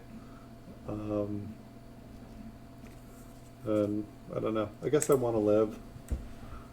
Don't mean to be a buzzkill about stuff, but it's like, I don't know, a lot of people out there I feel like think it's all a hoax or something, or just think they're invincible. I don't know what it is. It's like there's a bunch of people that just aren't very smart and are kind of careless with human life. But I guess what else is new?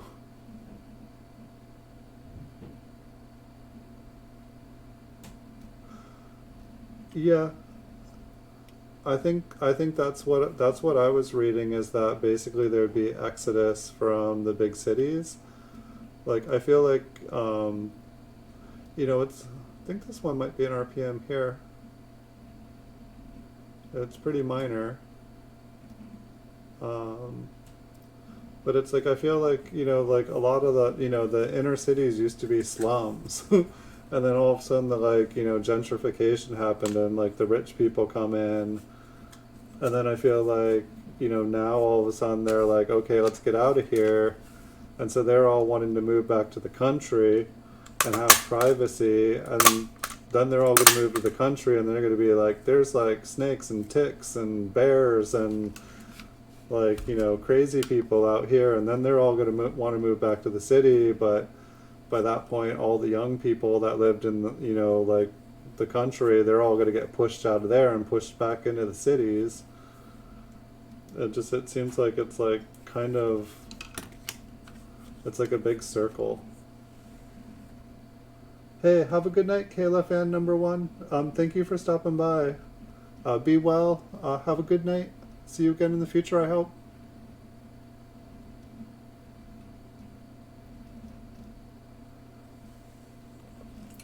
Yeah, they have taught people how to work from home, but what happens when they no longer need the workers? Like, how hard is it going to be for them to fire someone? They haven't, like, they just shut down the building where everyone used to work. Everyone works at home. And one day you go to log in on your work computer, and it's like, my password doesn't work. You call HR, and they're like, yeah, you were let go. You didn't get the TPC report? Yeah, sorry about that. Yeah, it was nice working with you too. We just found somebody younger, more qualified. I don't know. It's another one of these ones that we were finding earlier. Beautiful machine damaged coins can be yours.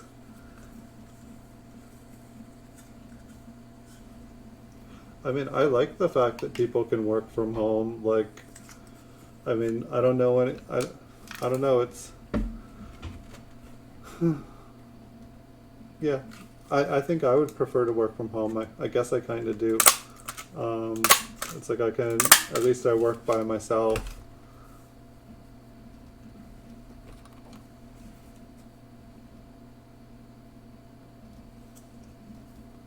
That one had machine damage on it, I think.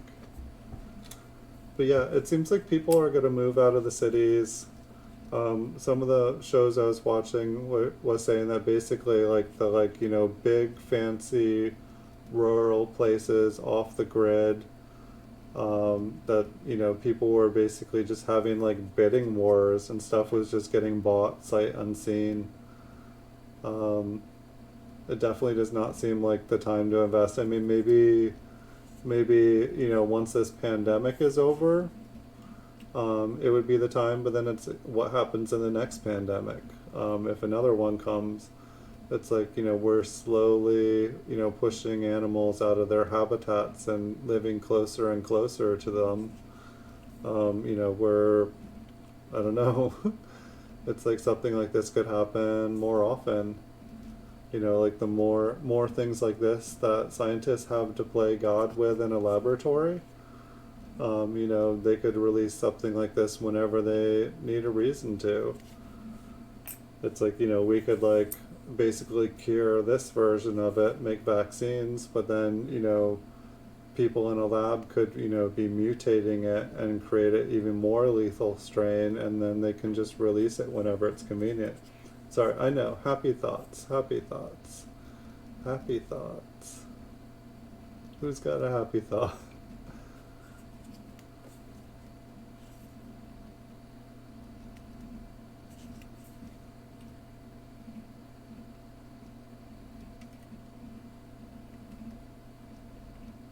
I don't know. I guess the thing for me that I'm gonna invest in, not really real estate, coins.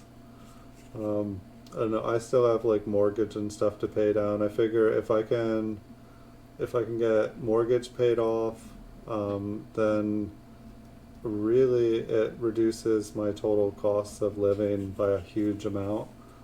And then, it's like if I can if I can get rid of the mortgage or reduce it and refinance, I could have to work a lot less, and I could have a lot more time to just make videos like this, and chill and talk with people, rather than just, buy, sell, buy, sell.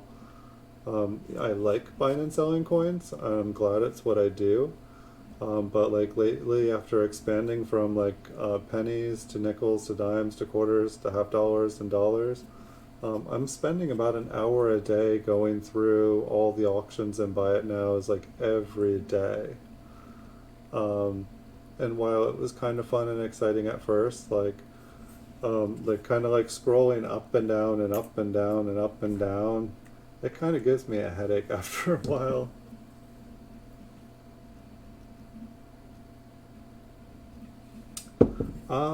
I've been here, I'm trying to think, I think just about 5 years.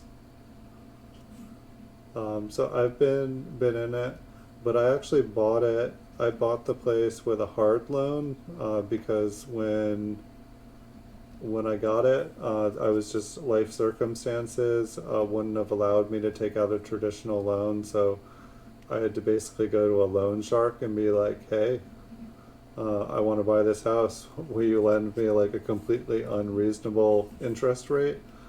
And they said yes. And so then I had to get out of that, after 2 years, or it was going to get even worse. And while it cost me some, I got into a very happy place.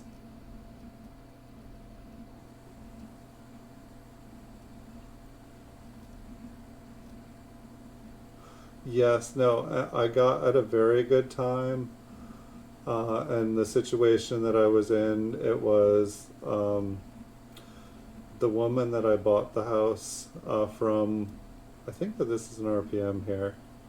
The woman that I bought the house from, she was like super sweet, and basically she was being forced to sell the house because of her brother's partner, or it sounded like her brother's partner killed her brother and had inherited the other half of the house from the brother that she murdered.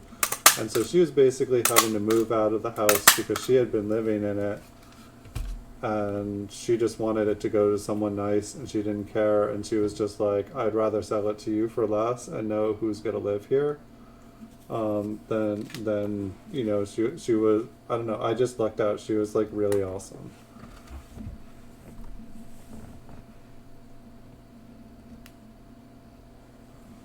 I would love to, I would love to be able to pay double the principal. That's what I did with my first place. My last house I owned outright. What got me into this house, was I was married, and my partner said they wanted a bigger house, and my partner said, yes, I will, I'm in this 30, I'm in this loan 30 years, I will pay. So I would never have bought this house. I love this house. I absolutely love it. But it was well over what I felt comfortable paying, and I managed to keep it through the divorce, and I've managed to make every mortgage payment since the divorce. But this was that, when you say double the principal, like this place that I'm at is like double what I would have wanted to pay for a mortgage every month. It already is double the principal. But it is what it is, and I love it, and it's worth paying twice as much. And if I ever have to move, then I can buy a lot of coins, a lot of coins. Then I can, if I have to ever sell this place, then I can buy all the proof early wheat cents.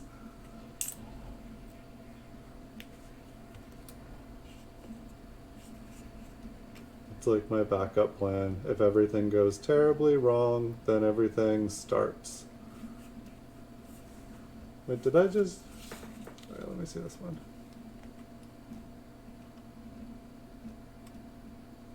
Okay, maybe I did. I was like, wait, did I even flip that one that I thought was an RPM? Well, I hope to be able to pay twice the principal too. Yeah, I absolutely agree with you. With my first my first place was 14 acres on a mountain, and I paid like double, triple, quadruple the principal. And I paid off like a 30-year in like 5 years. That one definitely worked out good. Then I sold that one, and I got another one, and I got a different property in town, and I was able to pay for that one outright. And so then I owned that one outright, and then I was basically able to sell that one and put it for the down payment on this house. That's how far I was going over my head. But it is what it is. And I feel happy here, and the last place that I was totally paid off on, I was not happy. That place was scary. It's like you'd wake up and someone would just be like staring through your window looking at you like they really, really wanted to do something bad. That place was scary. So yeah, I don't miss where I was. And so, this is definitely a blessing where I am. But yeah, I mean, basically, this is the plan, Blue Sandy. It's like I don't want to be paying a mortgage forever. I basically it basically took the last like 3+ years just when the divorce happened, like my bills doubled. I was just started like my business here. I had just taken out a ton of money to expand it, and my partner was like, yes, I'm in this, expanding your business is a great idea. And oh yeah, tell me everything about coins. I've never been interested in them. How much are they all worth? Like what show me your best coins. How much are they worth? And all of a sudden wanted to know every single thing about everything. Is this another RPM, or is it just really scratched up? So I don't know, basically it's taken me like the last 3 years just to build everything back up after paying her off to get out. I mean, it was her that wanted the divorce. She met someone else at work, and she just wanted to take off, but she didn't want to just take off. She wanted to take off with she wanted the house, she wanted the business, she wanted everything. But I had paid for everything. So I don't know, long story, boring story.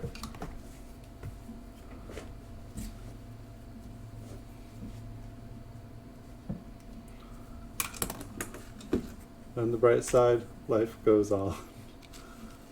But so yes, dream is to start paying double the mortgage. I think that would, or double the principal, excuse me. You keep saying double the principal, not double the mortgage. However, I really would like to be able to pay double the mortgage. It's basically, yeah, like every principal payment that you make is like one payment you knock off the end of the loan. It's really that easy with math. Um,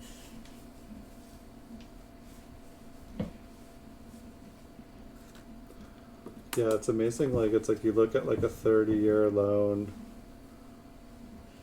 and just how many payments that is, and then it's like you put that and that together, and you're, like how many payments it is and like how long, and it's like, wow, that's just like a huge chunk of my life just devoted towards making a bank richer.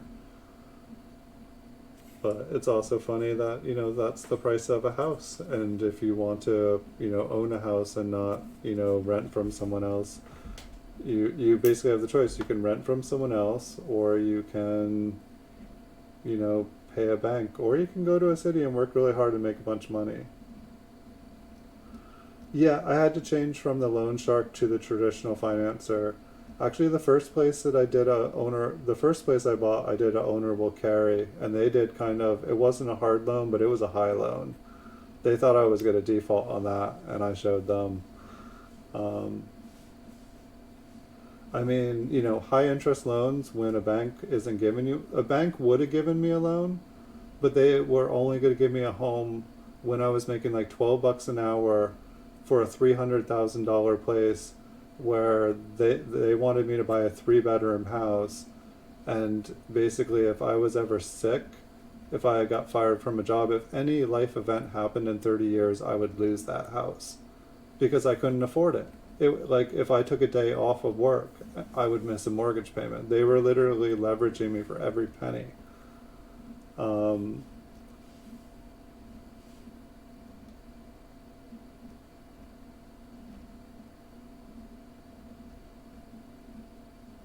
yeah, I mean, I thought about that, like refinancing. If I refinance the house here, and like say I'm on, I think 4 and 3/8 interest rate, and it's like right now things are dropping to like 2.5 or something. If I was to drop to a 2.5 interest rate, um, and you know get it refinanced and like pull like, you know, 50, 75, 100,000 out or something, it's like I, with that money, I could probably double that money that I took out every year, and my mortgage payments would probably still stay about the same. There's another doubling. Is this 58D again? 57D, 58D, with some on the front too. Scooped on the front and scooped on the back.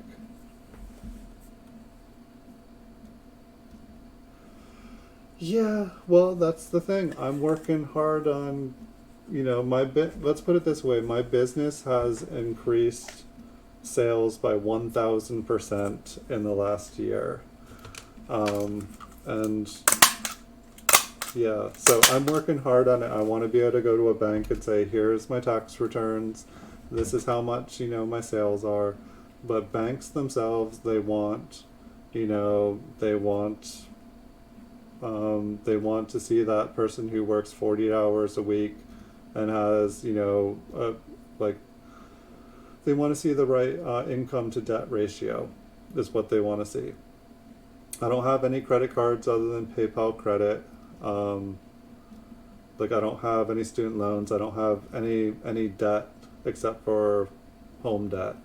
Um, and it's like I have business, I have assets, I have like whatever. So I don't know, but it's like I feel like I need to up my income level so that they will say yes, or I need a cosigner or something like that.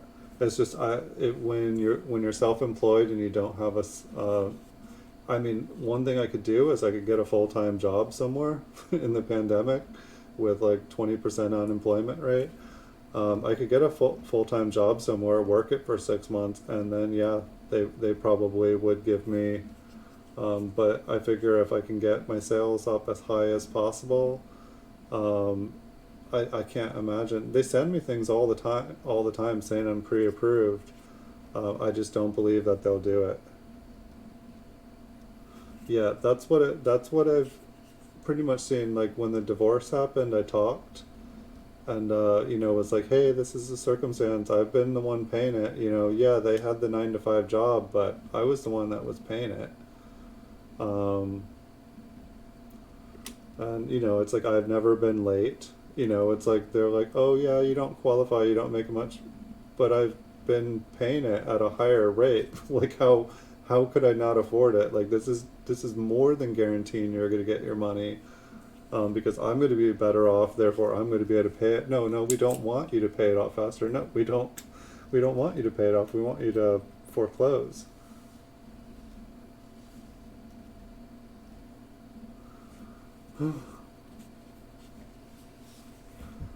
Yeah, maybe I should. I mean, it definitely could. It's just funny. Every time I see like a report of it going lower, I'm like, I gotta figure out how to do it, and then it goes lower. Um, so I mean, I think it would be easier. Like, I think it would be easier if I had one more year of sales like I have right now. I think it would be easier to do. But I feel like because it's like basically only 1 year, I think that they would say come back in a year. Yeah, no, see, that's the problem. My mortgage is like my entire income, like mortgage plus food. That's how much my income is. Yes, my gross income is way higher than my net income. If they liked my gross income, we could be good. But it seems like everybody else wants my net income, not my gross income.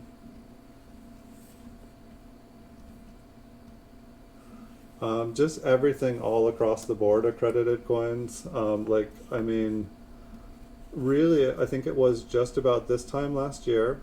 I looked at some videos that I'd made of from me making coins like in 2017 or something. I looked at some of those videos. They had 10,000 views while I was trying to game. So I was like, okay, well, I'm getting like 10 views doing this, and there's 10,000 views on my coin videos. I'll do those. I was doing eBay. My eBay was more in, it was in a sell and liquidate basically mode because my sales basically equaled the cost of living. So every month I was selling stuff, and it was like kind of like how you were saying earlier tonight. I wonder when my sales will plummet if I don't buy new stuff. And so my sales were plummeting, and every month I was basically making just enough to pay. And then it was basically I took a risk. I like took out the PayPal credit and I maxed it. I started making the videos here.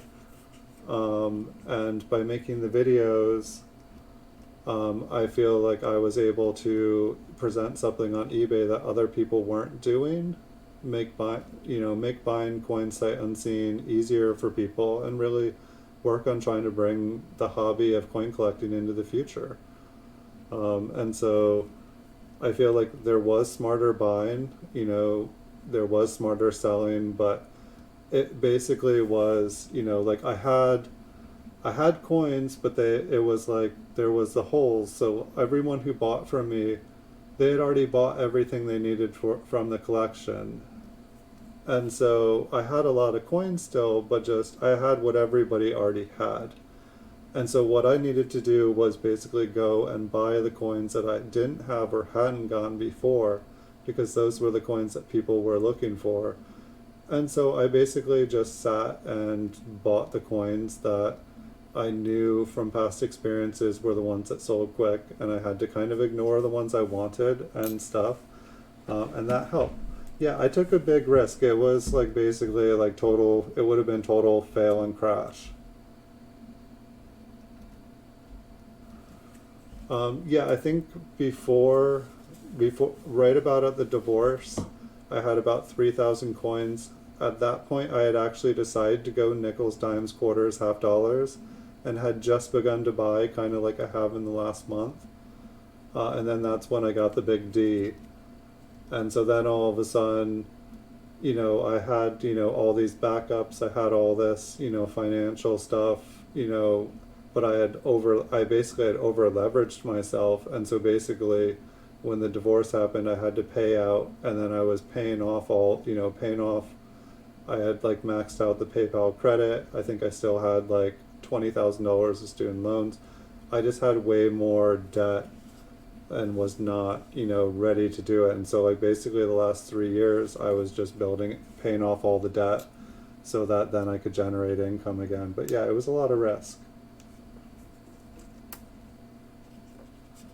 And so it's like just now, it's like basically it was just like nosedive, took huge risk, and it was like, I'm going down if I don't take a risk now.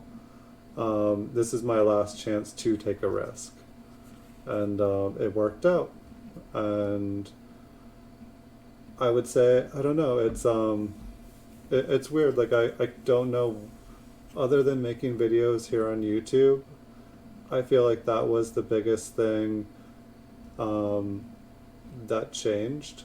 Like I had done it like in 2017, but then eBay made it, they would ban you if you put videos, or they banned videos on eBay because people were putting malicious code into it, into the links.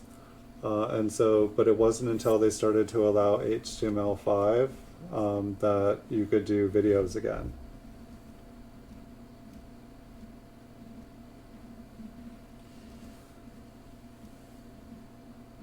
I have a spreadsheet, like I know all the past sales. Like I usually do things like monthly, like add things all up and figure out like what everything is. But for the most part, most of the stuff is just, like when I'm listing stuff, most everything just goes up at a certain, you just add a margin onto something. And it's almost like I stopped paying attention to what I was paying for and how much things cost. Like I stopped worrying about that and just, okay, what sells? And it stopped being like, okay, like I have to be cheaper than this person. It stopped being like, okay, this has to still be reasonably close to PCGS price guide. When I stopped doing that and just looked at what sells, what has bought and sold over and over again, and I just started to focus on those, that was like the most valuable thing for me, I think. I get grief for it, but at the same time, I see those same people buying and they want to buy that coin and give you grief so that they can resell it. At least that's what I see the most of. It's like oftentimes I can tell, I'll know it's a different eBayer who also sells coins, and they're just using their alt account that they used to buy, and they're giving me grief telling me that it's too high when I know exactly who it is trying to buy it off of me. So it's kind of hilarious, but yeah, like keeping a spreadsheet and knowing, what you've owned and what, you've bought and sold before, it makes it so much easier. Like when I'm going through, an entire day's auctions, like I can go and look up the price, but it's also whenever I'm going back and check, or when I'm checking things in on a daily basis, I'm constantly seeing those numbers, and they're reaffirming what I just purchased, and then I'm like, okay, yes, this is going to sell, this is going to be good. But one thing that still happens to me is like I still get sentimental to coins, or like I'll really start to like them, and I'll refuse to, some of the early proofs, like a 1958 wheat cent proof one.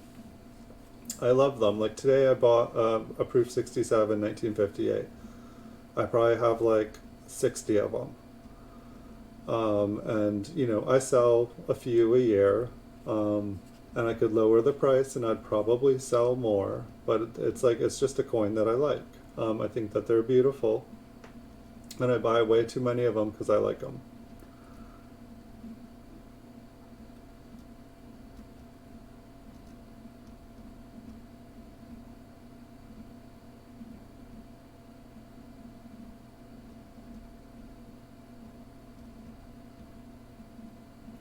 Nice.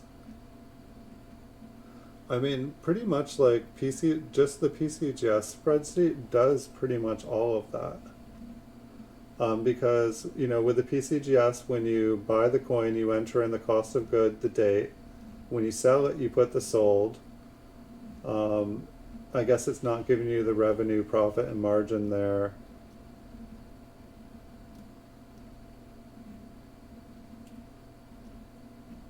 Yeah, I guess it is good for typeset, Sandy.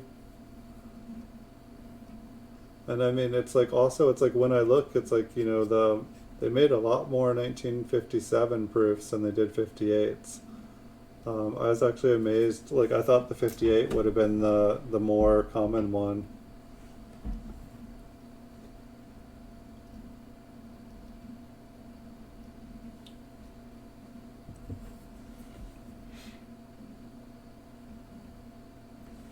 Nice. All right, we have a few more. I know I said I was going to get off here at 11 o'clock, but we've got like 8 or 9 more here, so we can keep talking a little bit longer. But I do have to go after that. Um, I was having so much fun talking, I forgot about time at all. Yeah, I can't remember. I think it's like lincoins.com. But if you like type in like mint set mintages, it'll bring up, you'll either end up in like the business strike mint sets, or you'll end up in the proof sets, and then you can switch back to, you can kind of toggle through a link. But they have all the proof set numbers and stuff there. I'm sure that there's other sites that do the same things. Like, I'm sure PCGS has the same thing on their website. I just find theirs, it's all in like one little column grid. And to me, it's just really easy to use.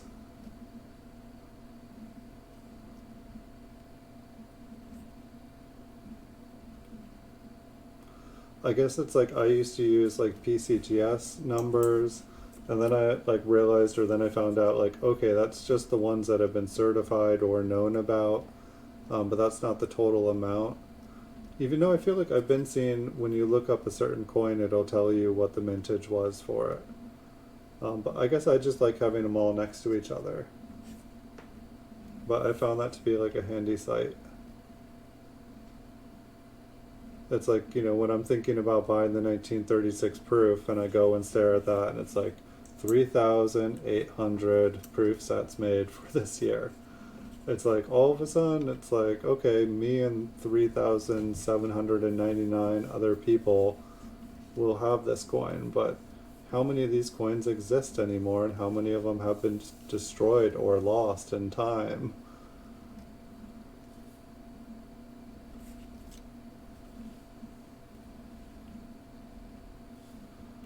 So I believe tomorrow I will be back for another bonus stream. Um, I don't think I've missed a night here in a while, but I believe I will be back tomorrow for a bonus stream. You fell asleep with the channel. I had 1 hour that was pretty killer. I didn't even get a chance to check the watch hours before here.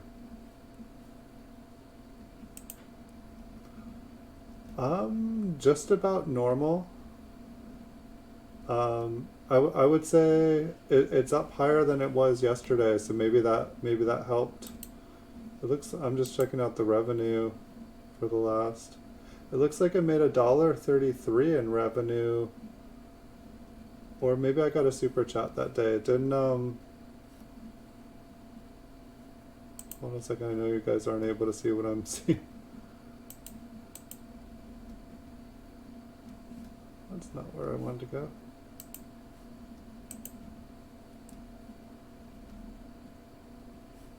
Maybe that was.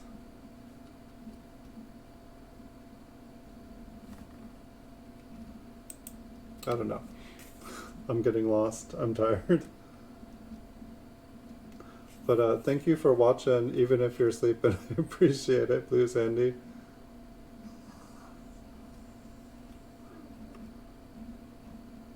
So hopefully I will wake up tomorrow and there will be a 5% eBay bucks on eBay, and there will be a 5% swag bucks. I keep calling it swag bucks. And but then I have to be like, no, it's swag, not swag. I don't know why.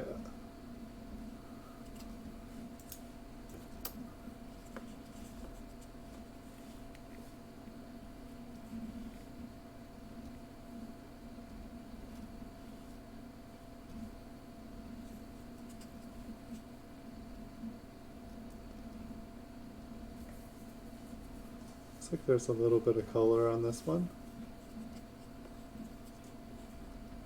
It's like when I look down on this one, it's got some like bright blue. It's been a problem. I need to start filming it in a different location because the blue sky seems to come in like all, you know, it wasn't a problem when I was doing wheat pennies and, you know, copper because it doesn't reflect the same way. But all the silver and, you know, metal coins, you know, non-copper coins that I've been doing, the light has just been like, the blue sky's been reflected in them and it makes them look all toned and beautiful. And it's not good. I feel like people are gonna give me feedback that are like, I thought the coin was toned. It's like, no. That's why I've been painstakingly saying the coin is not toned in the beginning of every show. Alright, this one looks like there's like I believe that's a lamination error, not a die crack.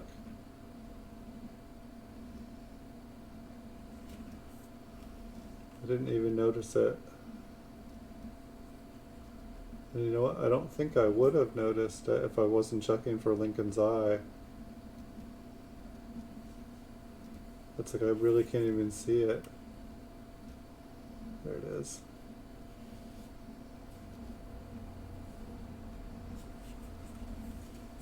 Just a little one. Alright, 2 more coins, guys, and then I'm gonna have to say goodnight.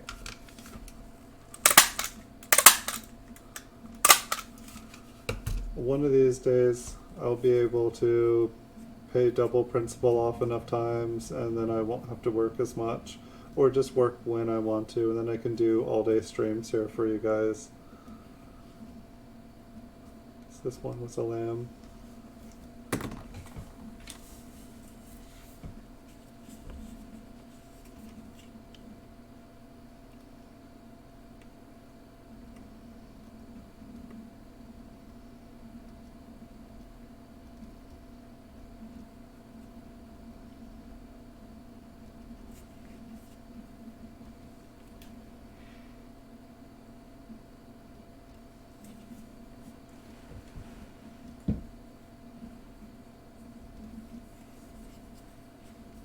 I think I'm gonna sleep good tonight. I drank like way less coffee.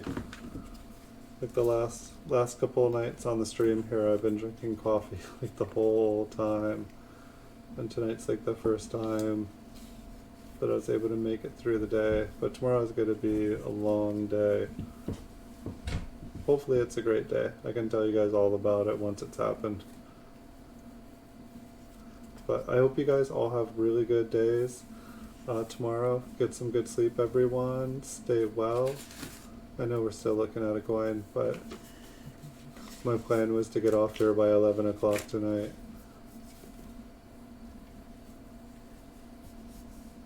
I'll try not to make a habit of it. Alright, so we'll take a look at the reverse. But thanks for being here tonight, Blue Sandy. Thank you for being here tonight, Accredited Coins. Thank you for being here tonight, Logan's Coins. And let's see who else there. Thank you for being here tonight, Field Guide 316. And thank you for being here tonight, Kayla Fan number 1, You Woo. Thanks all. I will see you guys all in the future, I hope. I wish you guys wonderful, wonderful nights. Thank you again, Accredited Coins. Thank you again, Blue Sandy. You guys are awesome. Hope to catch up with you guys in the future. Right. Have wonderful nights.